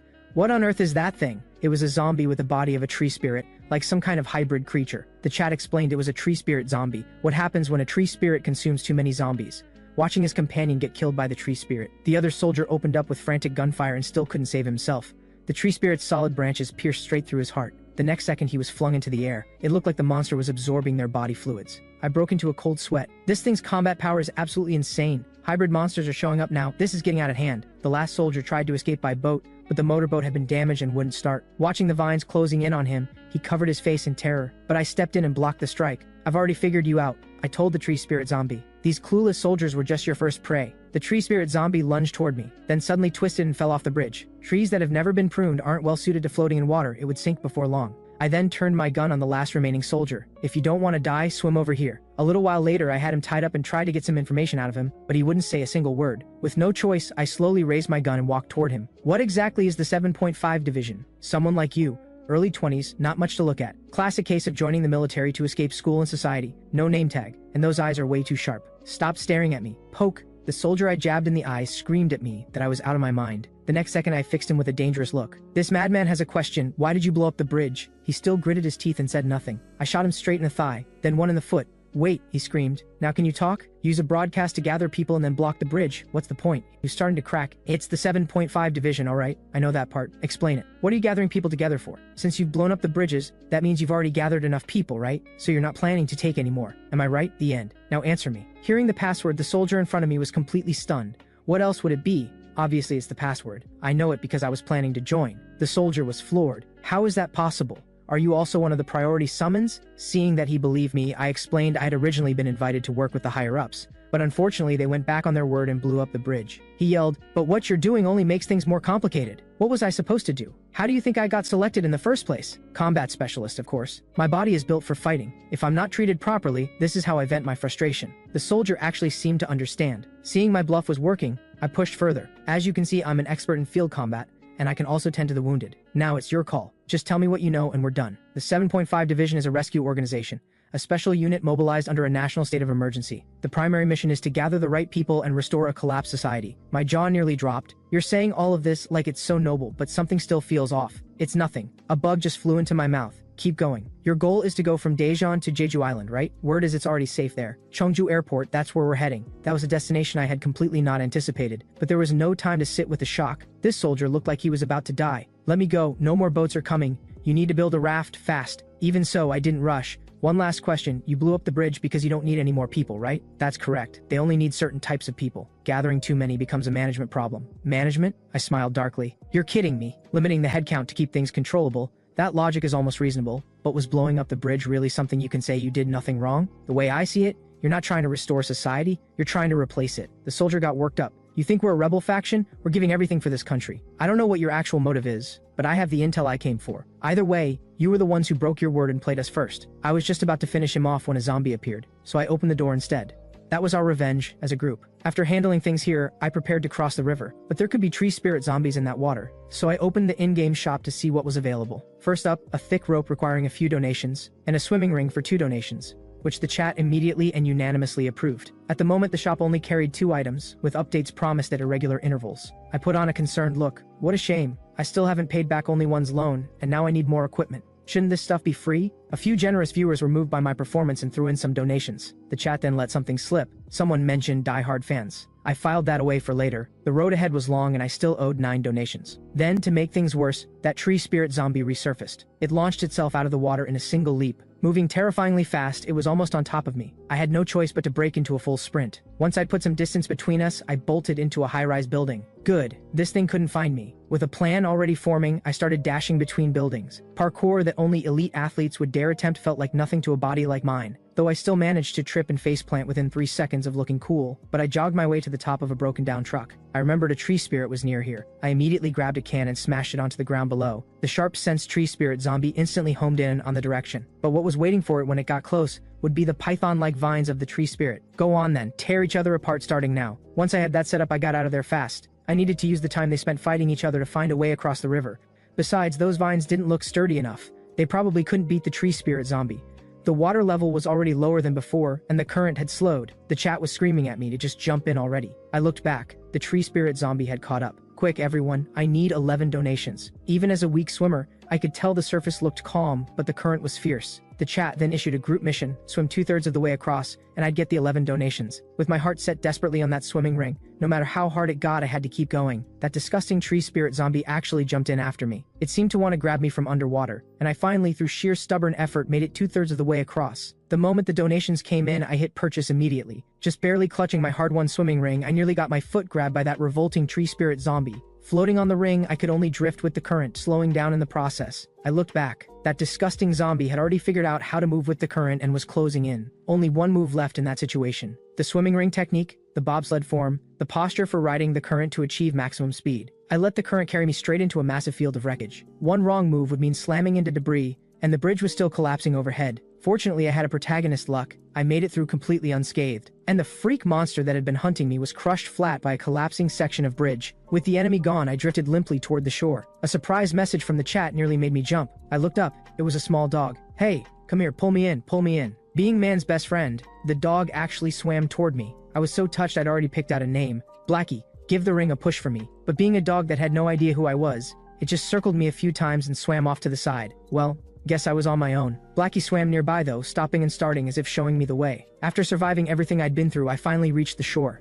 Blackie stuck out its tongue happily, as if asking for a reward. It looked absolutely starving, so I opened a can and fed it. The next destination was Daejeon Integrated Transit Terminal. After a while, a number 2 bus came rolling down the deserted street. The driver was an elderly man with white hair. "Hey, get on. If you want to live, get on the bus now," because behind us was a pack of wolves with blood-red eyes. I got on with Blackie, then opened the rear window to deal with the one still chasing us. First I yelled, "I'm right here, you mangy mutts!" Then I hurled a can at one of the wolves. My throwing strength was now far beyond anything normal. The running wolf went flying on impact. The leader of the pack had a massive build and a scar, clearly the alpha. I immediately grabbed a can and launched it at its legs, watching the alpha wolf stumble and roll. The whole pack immediately stopped giving chase. Well, that was terrifying. I hope we can leave it at that. The driver introduced himself. "I'm the number 2 bus driver, Park Chang-jik. Where did you come from?" I explained I had come here by crossing the river.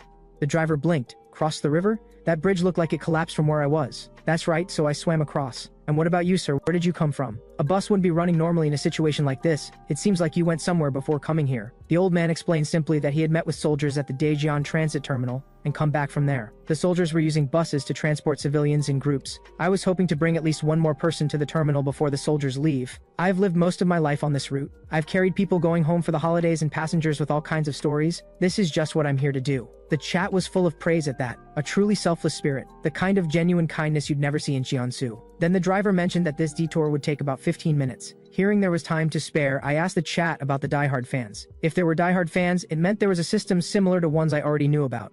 The chat said that was giving too much away and blamed Over the Limit for being reckless. It wasn't reckless at all. It was love. I did it out of love.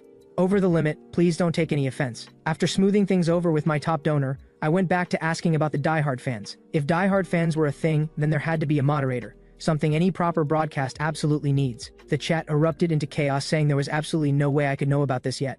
I smiled to myself. Is the chat scared? Are you afraid of the power Ko Chansu holds? Come on, what are you also worried about? Are you afraid of what I might do to you? Before I could finish, the bus suddenly jolted violently and I face-planted. Wolves appeared again on the left. That lunge nearly shattered the window. 3 of them in total. Looked like they'd been chasing from behind. No sign of the alpha. After I'd knocked down their alpha just now, they had stopped immediately. Then a sharp piercing howl split my eardrums. I immediately understood. This was an ambush. Driver, we need to get out of this area right now. There are far more of these wolves than I thought. We have to leave immediately. No more detours. Watching the fierce wolves prepare to cut the vehicle off head-on. The driver spun the wheel sharply. The momentum knocked several of the blocking wolves flying, but 6 wolves were now in pursuit. They charged without hesitation, battering the windows with their powerful bodies. If this keeps up, they'll break through, in a tight space. If they all rush in at once, we won't be able to handle it. With that in mind, I shouted at the driver to open the rear door. The chat thought I'd lost my mind. They figured I was about to throw Blackie out. The moment one wolf gets in, close the door immediately. Come on then, let's settle this once and for all. I drew the axe and went straight to work on the wolves, but the cramped moving vehicle meant the recoil kept knocking me off balance. Even so, nothing could affect my overwhelming advantage. After finishing off one wolf, I immediately had the driver open the door again. This time 2 wolves burst in at once. Facing the chat's doubts, I backhanded one wolf straight out the door. The other snapped its jaws toward me. The tight space instantly became total chaos. After an intense struggle, the recoil sent me stumbling backward out too. Just as I was about to end the fight in one go, the axe got jammed on a handrail at exactly the wrong moment. Get out of here! I drove my foot into the wolf's face. The other wolf tried to jump in to help, but Blackie bit it clean in the leg. You ride the bus for free, and you're going after the passengers. Before long, I'd cut both wolves down. After all that, I collapsed flat on the floor. The driver was shocked. Are you alright? That was remarkable. How are you so good at fighting? Because I'm a trained individual. After catching my breath, I looked down at Blackie. Come for a walk with me. The next second, the 2 of us stepped off the bus and faced the remaining 3 wolves directly. Following the plan we'd agreed on beforehand, the driver hit the horn after 5 seconds. The piercing sound momentarily threw the wolves off. Where do you think you're looking, dumb dogs? Before long, we'd wrapped up the fight without a scratch, and Blackie's bite force earned my full respect. I was starting to wonder if Blackie was some kind of powerful piece of equipment in its own right. The bus had blown a tire in all the chaos and couldn't go any further. I called out to the driver and prepared to walk him the rest of the way. We need to pick up the pace. We never saw the Wolf Alpha, which means there's a much bigger pack still out there, but I'll only walk with you until we're within sight of the soldiers. At the Daejeon Integrated Transit Terminal, the civilians were in chaos while the police looked increasingly impatient. A few officers were murmuring about how much longer they had to wait. Word was the needed people had already been selected. I wonder if the ones who weren't selected even know what's in store for them. These human shields just need to clear the way to Cheongju Airport. That's all they're good for. Suddenly an urgent cry for help put the officers on edge. Please help. There are monsters behind me. A handful of small wolves were no match for the firepower and were quickly eliminated. Did you come here on your own? A few officers asked Park Chang-jik. The lead officer was first to notice something off. He was being chased by things that agile? Never mind. His uniform looks like a bus driver's. He probably just stayed hidden somewhere until now. Meanwhile, I had made it to where all the buses were parked. With the gunfire stopped, I had no way of knowing whether Park Chang-jik was safe. I pushed those thoughts aside and focused on finding a solid vehicle to trail behind the military convoy. Just then I found the person managing the keys. This was the person Park Chang-jik had mentioned, someone working in the East Hall office of the transit terminal. I approached and greeted them. Please don't be alarmed, I just arrived here. The man's expression was flat. If you're leaving with the soldiers, head that way, they're about to depart. Are you collecting bus keys? I kept up the conversation. Can't you tell just by looking? I'm busy. Don't bother me. Are you staying behind to wait for the person who was supposed to bring you those keys, sir? The man looked slightly surprised. How do you know about that? My friend handed the keys to me but never came back. Once I'd broken the ice, I immediately mentioned that I also needed a key. Here, this is the key for that vehicle over there. Just press the button and you'll find the car, thank you. I hope good things come to good people. And then came the truly jaw-dropping revelation. This car was tiny. Well, at least it came with a navigation system. That's when I spotted the shop had updated and my eyes lit up. Furious gas pedal booster cap allows the vehicle to travel at 300 kilometers per hour for 7 minutes.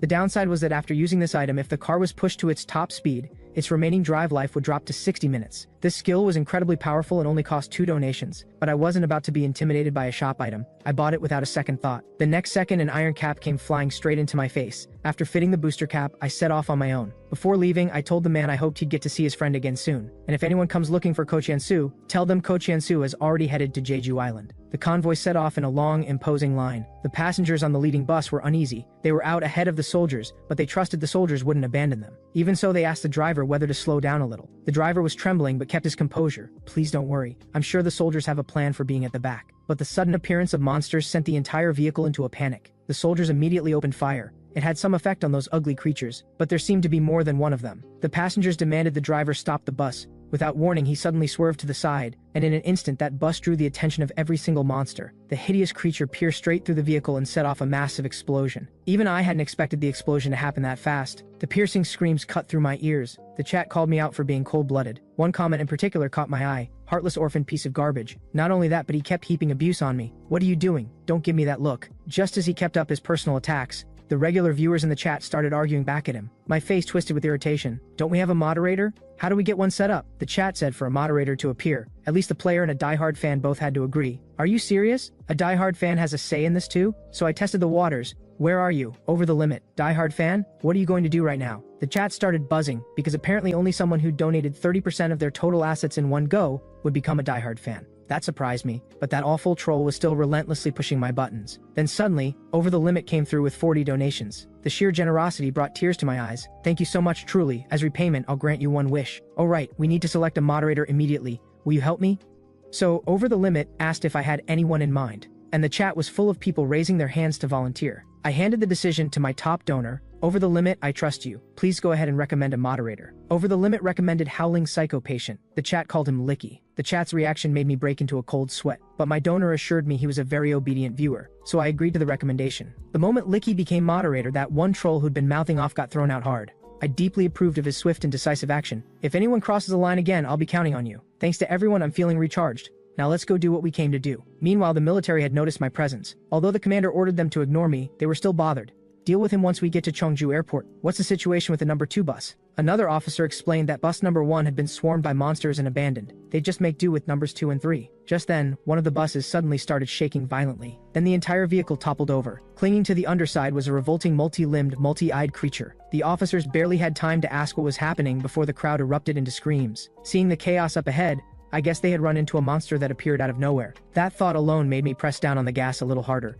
Just then, Over the Limit warned me that what they'd encountered was a grip beast. I needed to press down on the gas even more. A grip beast is a monster that latches onto the underside of a vehicle and stops it from moving. Any drop in speed could trigger an explosion. My face went pale. Just how much gas do I need to give it? The chat said something this size would require accelerating past 200 kilometers per hour. Impossible. How could this little toy car handle that kind of speed? Wait. I suddenly remembered the pedal cap had been reinforced. Then here we go, I yelled and floored it. Revolting grip beasts kept surging up in front of the vehicle, and several cars had already flipped over. To the stunned eyes of the soldiers, a tiny little car came tearing up behind them at shocking speed. It looked like a collision with the military vehicles was completely unavoidable. Even Blackie's expression became a meme. But I wasn't fazed at all. I kept accelerating. The vehicle hit 280 kilometers per hour, though I knew that still wasn't the pedal's limit. Time to overtake. Under my acceleration, the grip beast's tentacles couldn't keep up. I used nothing but sheer driving skill to leave the military vehicles in the dust, and at the same time an explosion boomed behind us. Haha, how about that everyone? Who's in first place now? Still, even though we'd escaped for the moment, the real danger probably wasn't here. These soldiers had set the buses up as bait but never intended to sacrifice all of them,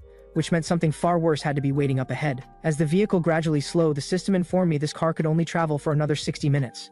60 minutes to reach the airport was more than enough, so I pulled over to the side to rest a little and wait for the military convoy that had been left behind. If the soldiers made it here too, that meant they'd also shaken off the grip beasts. I wondered how many had survived. Looking ahead carefully, only about 6 buses remained. Those things were terrifying. The scene shifted to a riverside in another city. A soaking wet Min Chil dragged himself onto the shore. Is everyone still alive? Chin Soo-hyung. No, he'll have made it. Nuna. He spotted Kim Ha-ryung sitting listlessly nearby. Nuna, you're alive. But there's a bench right there. Why are you sitting on a rock? Is everyone all right? Kim Ha-ryung's expression was blank. I don't know. Did something happen? Now is not the time to be losing heart. If everyone's alive, tell me. Telling you won't change anything. Kim Ha-ryung looked even more defeated. Min Cheol, a cheerful voice rang out. Haha, seriously. I thought you were dead. Seo-yeon Nuna, you're alive too. By the way, where's that guy? Where's Cheon Soo-hyung? Ko Cheon-soo is... Jang Seo-yeon hesitated. He's still alive, but it looks like he left this place. I didn't see it myself. It's what Ha-ryung said she spotted from a distance. It turned out that on that day, Kim Ha-ryung had searched everywhere for any trace of me, and when she finally spotted me in the distance, she saw me jumping hurriedly onto a bus and getting out of there. In that moment, her world felt like it had been struck by lightning. What do we do now? Min Chil felt a little lost. Our group has always operated with Cheon Soo-hyung at the center. He searched his memory. Where would Cheon Soo-hyung go? Daejeon Integrated Transit Terminal. Cheon Soo-hyung will definitely go there as planned. Jang Seo-yeon hesitated at that. The people at the transit terminal aren't ordinary soldiers. Honestly, without Ko Cheon-soo, I don't know how we'd deal with them. Min Chil pushed back encouragingly. We've made it this far. Even without Cheon Soo-hyung, there's no reason to change our goal. I'm scared too, but at least Hyung and all of us are still alive. We'll see each other again soon, I know it. So Seo-yeon got ready to move out. Hey, we're going. Come get changed and let's go. Don't you want to go find Ko Cheon-soo too? At those words, Kim Ha-ryung slowly made her way over. I'm going. At the thought of possibly seeing him again, a gentle smile spread across Kim Ha-ryung's face. Meanwhile, traffic ahead of the military convoy had completely broken down. The one-eyed officer was yelling, just connect the buses together and clear the ones on the side. That'll do it. And behind them, I was extremely uneasy. Because the way things were going, my car's time limit was running out. If I drove up to them recklessly, I'd probably take a bullet and die on the spot. Plenty of eyes were on me right now. Showing up here in a panic and being completely powerless was honestly driving me insane. Just then I suddenly caught a glimpse of something terrifying passing overhead. Holy.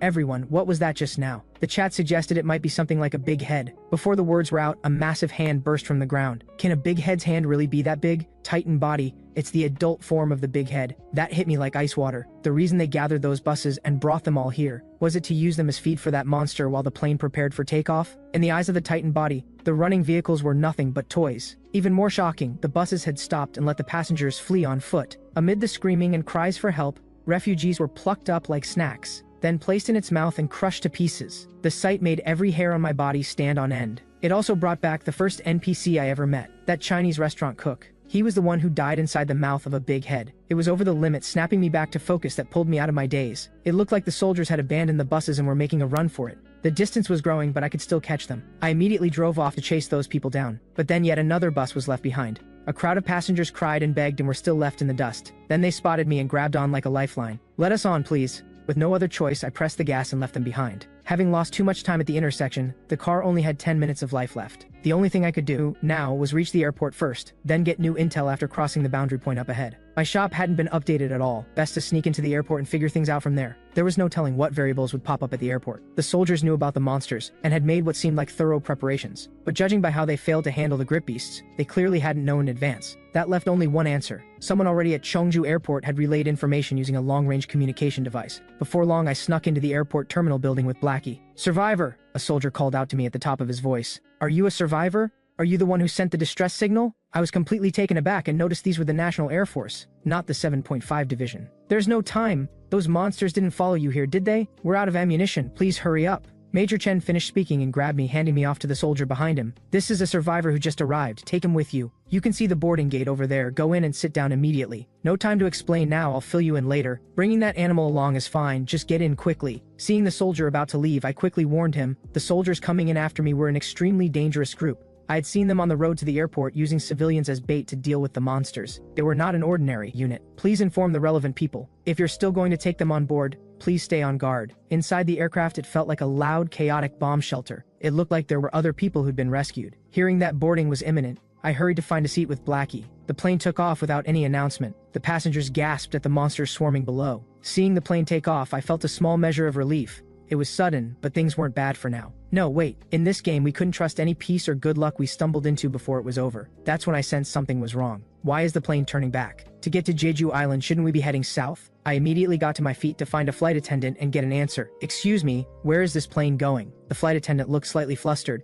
Did no one tell you where you were flying to? The destination is Jeju Island. Please sit down, standing is dangerous. But I ignored her and knocked on the cockpit door. Captain, why would I go back to my seat? Do you even know where this plane is headed? Enough, let go of me right now. Please go ask the captain. If we're really headed to Jeju Island, why is the plane turning around? Both soldiers looked like they'd been struck by lightning. What do you mean by that? But before anyone could process the shock, the plane jolted violently. In that moment, I caught a glimpse of a monster's silhouette. Everyone, you must have a read on the situation, right? I caught a partial look. Then the captain spoke over the intercom. Due to an unidentified monster currently pursuing the aircraft, all passengers please remain in your seats. Suddenly, the wings I'd glimpsed earlier appeared outside the window again. A massive red-eyed winged insect was hurling itself at the plane. However, due to the size difference, it wasn't causing any real damage to the aircraft. Over the Limit encouraged everyone to give me lots of donations if I made it through this. I felt my heart sink at those words. What he said was ice cold. Moderator Licky warned me the plane might go down. That sent a chill through me. A parachute. Does this plane have parachutes? When the answer came back no, I completely fell apart. So we're dead then? Fortunately, the noise outside the windows had gone quiet. It seemed those things died the moment they collided with the plane. Maybe I was overreacting a little. I actually feel a lot better right now. That said, I still couldn't help going back to the flight attendant. Please ask the captain where this plane is going. I really need to know. The flight attendant reluctantly picked up the phone and made a call. The captain says it's not convenient to answer right now. Earlier, there were many monsters in the southern skies. Other planes that departed, ahead of us, transmitted a message through their communications equipment before going down. So has the captain decided on a destination? She looked a little evasive. We'll be heading to the nearest available airport. I don't know more than that. Seeing her give me vague half answers, I was ready to go ask the captain myself. But she held up her hand to stop me. Please understand that what I just told you was something I said off the cuff. Whatever decision the captain has made, I won't be sharing it with passengers. It would only cause unnecessary panic. I'm only telling you this because your instincts are sharp. Please stop asking. Seeing that she was just as uneasy as me, I decided not to make things harder for her. Then at least confirm there's a place to land safely. Give me that much of a straight answer. Her eyes betrayed her anxiety. That much I can absolutely guarantee. Please don't worry. With that, I grabbed a cup of water and walked away. Everyone, do you remember what the moderator said the mission was just now? Her saying she could guarantee a safe landing actually worried me more. They clearly could have made a slight course correction and headed south, but gave up on that route entirely. There's definitely no way they have control of the direction at all. From the flight attendant's attitude just now, the captain is obviously choosing a route at random. At that point, Licky said he wanted to stake a mission on it. A viewer questioned it and got immediately force removed from the stream. I was alarmed, worried about upsetting the viewers. You can't just force people out like that. Over the Limit explained he had only hidden them, not banned them. It took me a moment to catch up. Wait, so that troll who was laying into me is still in the chat right now? Oh, come on, moderator. What are you doing? Why haven't you kicked him out? The next second, the moderator did exactly as I said. Moderator, please use appropriate judgment going forward. Seriously. And please restore the viewer who was just hidden. Suddenly, several viewers set up a joint reward mission. Survive a crash landing. Reward 15 donations. I put on an arrogant expression. Everyone, could you raise the stakes a little more? Just then, Blackie beside me seemed a little unsettled. What's going on? Before long, the system notified me that I had crossed a boundary point.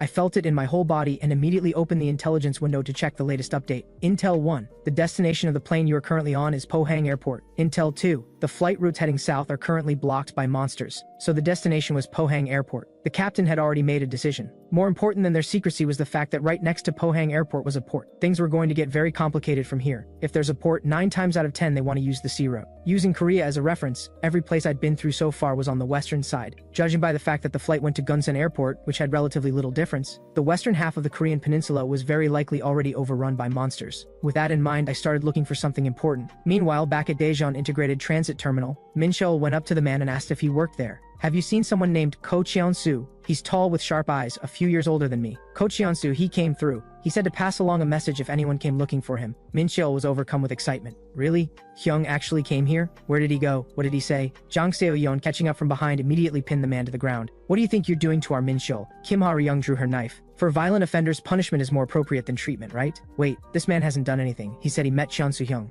I was just about to ask him more. These are my companions. I'm so sorry you had to go through this suddenly. The man was magnanimous and understanding. It's fine. The world has become a harsh place. Your companion didn't say much in particular, just that he'd already headed to Jeju Island, and that was it. Ha-ryung was beaming. Let's go quickly. Mr. Chonsu is waiting for us. Jang Seo-yeon looked troubled. He just said he's going to Jeju Island. What exactly are we supposed to do with that? He didn't even say how to get there. Min Cheol worked it out. I think I know. Hyung must have gone with the soldiers. Excuse me, do you know where the soldiers went? The man thought for a moment. Cheongju Airport. But you're already too late. The soldiers left in a huge hurry. They should have taken off long ago. Min Cheol suddenly thought of one more place he could be sure about. Sir, what about Daejeon Station? Back on the plane, I was holding a borrowed map and studying potential landing spots. If it's an emergency landing, the location is going to be really awkward. Just then I received some donations from the viewers. At this point I had 43 donations on hand. I immediately started rummaging through the overhead compartments, which got the flight attendant rushing over to stop me. I'm looking for something. I'll sit down once I find it. I'll only open one compartment at a time and close it after. Is that alright? The flight attendant had nothing to say to that, so I went and opened them one by one in a frantic search, working all the way to the last cabin. There it is, my little stuffed bear. With this many donations, there was no way there wasn't a supply crate, and sure enough, it started swaying left and right and leading the way. It brought me to a crate marked with a shield. But what followed was genuinely shocking. 10 whole donations, and all I got out of it was a wingsuit. You can't be serious, everyone. This has to be more than just a wingsuit. There must be other functions. I forced myself to stay calm. The flashlight and axe both looked ordinary, but had hidden functions, so this probably wasn't just a plain piece of fabric either. Just as I put the suit on and was about to test it, a quiet voice came from behind. It startled me so badly I fell right to the floor. The child in front of me quickly apologized. I didn't mean to scare you. Here, let me help you up. I did a light spring and got back on my feet. For a man like me, I don't need hands to stand up. That one move earned me the kid's complete admiration. Are you gonna use that to get off the plane? The kid asked. What about it? I was wondering if you could take me off the plane with you. I turned him down straight. If it were a parachute maybe, but I can't take you along with a wingsuit. Go back to your seat. If you're bored, you can sit nearby. Who did you get on the plane with? Your family. The kid's face fell at that. No, just me. My family was taken by the monsters. Then how did you get here, to board the plane? Did you run into soldiers? Yes. The soldier uncle saved me. I then asked if he'd heard anything like the Air Force contacting other military units. I'm not really sure about that, but I did see a high-ranking uncle making contact with someone they called a general. That gave me something to work with. A general-level command meant strategic-level forces above the division level. So even if the military hadn't kept its full strength, the chain of command wasn't broken. Also, from Major Chen's attitude, running into the 7.5 division hadn't been part of the plan, and the Air Force Command's point of contact was a general. At this point, the general was likely not the top commander of the 7.5 division. The plane is about to explode. I closed my eyes to rest for a bit. Then I told Blackie to crawl under the seat and rest. If I couldn't bring Blackie along, I'd have to leave it, and that would be what's best for it. That thought made my mood drop a little more. Hyung, a voice woke me. I was so startled I thought it was Min Cheol calling me. The plane started shaking a little.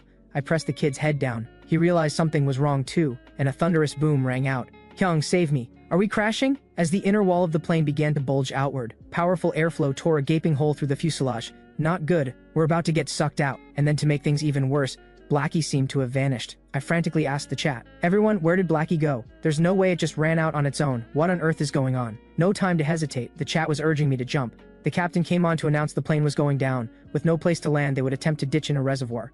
With things as they were, I warned the kid that if he survived the crash, watch out for smoke from fires.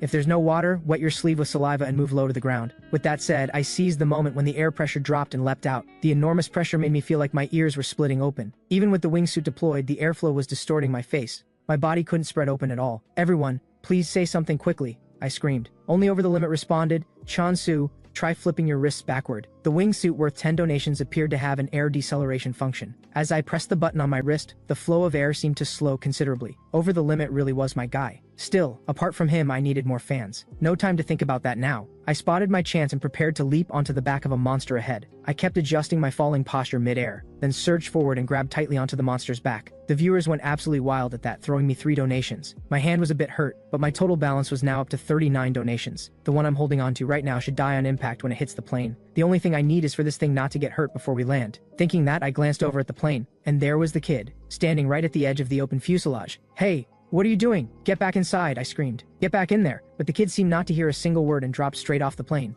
No cushioning whatsoever, his body fell like a stone, plummeting straight down. Watching this, my moderator set up a mission to rescue the little brat. Reward, 19 donations. Without hesitation, I jumped straight off the monster's back. By now I had figured out how to use the wingsuit, and the kid wasn't far below me. I opened my throat. Brat, spread your body out. He completely ignored me, so I accelerated again and shot to his side. Are you out of your mind, kid? Why would you jump from that height? Even as I said it, I reached out and caught him cleanly. Hey, kid, snap out of it right now, listen up. We're going to land on top of those things falling below us. Get ready to hold on tight. As long as you fall in a straight line, it's fine even if you miss and don't grab one. But you have to hold on yourself. The next second, I released him and grabbed onto a falling monster, sticking the landing with perfect balance. The kid, launched from my hands, also happened to fall in a straight line toward another monster. But he still couldn't seize the moment and ended up colliding with it, then went flying back toward me. Hyung, he cried out. Fortunately, in that critical moment, I caught him with one arm. Finally got you. Come on, get closer to me. At the same time, the mission to rescue the little brat was completed. Stop crying, brat. I told you exactly what to do. Why did you go and do something crazy and jump anyway? Are you trying to die? Hearing him say something about a monster, I grabbed his face. Pull yourself together. It's not over yet. Save the whining and the snot for later, understand? Just land on something and jump off before you hit the ground. You can manage that much, right? After surviving everything thrown at us, we used the branches below to cushion our landing and made it to the ground alive. Thank goodness. Solid ground really is the best. The plane we'd been on was now completely destroyed. Things looked grim. I felt a pang of sadness. Ugh, why did Blackie fall out? The chat advised me to find the body and give it a proper burial. Just then, the faint sound of small footsteps came from nearby. Blackie had survived completely unscathed. Even I was stunned. Wow, Blackie, how did you make it out alive? I looked it over carefully. Barely a scratch. No limp and full of energy. Finally, I noticed its teeth. Wow. I was just wondering how you came out in one piece. You must have bitten onto a monster and ridden it down. Incredible. Truly worthy of being chosen by me. Right, and kid, what's your name? The kid introduced himself as Park Jun. And so the two of us, plus one dog, set off together. The monsters flying overhead paid absolutely no attention to us walking down below. Small mercies. While I was still marveling at that, a multi-role military transport aircraft thundered past overhead. I couldn't help but feel deeply dissatisfied. That's the plane I should have been on from the start. No other planes in sight. I immediately decided to take the kid to the airport and see what was there. When we arrived at Pohang Airport, a series of booming crashes came from inside. Buildings collapsed one after another before our eyes, reduced to rubble in moments. I quickly searched for any other survivors. Sure enough, I found the Air Force. The major was surprised to see me. So you made it down safely. I quickly explained that the area had just collapsed from the shaking. We needed to leave immediately. The major was startled and immediately ordered the corporal to get everyone out first, but a new problem arose at once. The car keys they needed were somewhere inside. They had been left behind by other soldiers who'd departed before them. Things had just gotten very complicated. The major then asked about the plane. I told him straight that it had gone down. I only survived because I got lucky and grabbed onto a slow-falling flying insect. The major was stunned. Something like that is even possible? Are there any other survivors? I'm Ko Cheon-soo. Feel free to use my name. Outside there's a kid and a dog besides me. Lucky, right? I went on to talk with the major for a little longer. He had around 20 people with him. Some 7.5 division members had been allowed onto the plane earlier, but they appeared to have run into trouble and not made it here. I explained to him that the most urgent thing we needed to do was find the car keys inside. Everyone here had to be able to get out safely first. Once the situation was assessed, the keys were known to be buried somewhere in a section of rubble with a very narrow entrance. The colonel identified the youngest member of their unit, but even that person's body got stuck halfway and couldn't get through. We need someone smaller. That thought sparked an idea. He's the kid who survived the crash with me. Major, you said the keys are in there, right? Please tell him the exact location so he can find them. After laying everything out, Park Jun was brimming with confidence, eager to prove himself. But watching this kid's earnest expression, I couldn't help but feel worried, though there were no signs the wreckage would collapse right now. Blackie, you really don't have to go too. Blackie, you animal. The next second a scream shot a bolt of fear through me. Park Jun, answer me, what happened? A soldier suggested something inside might be wrong. I immediately pushed forward and craned my neck to look. I was drenched in cold sweat. Please be okay. The scream came again, throwing my heart into even more chaos. Then I saw it, a zombie, and Park Jun's legs. Park Jun, get yourself out of there first! Jun's shouts grew nearer, then farther, then nearer again. From the sound of it, he hadn't been caught yet. The next second I watched Blackie lunge savagely at the zombie and sink its teeth in. Before long, Park Jun crawled out breathlessly and held out the keys.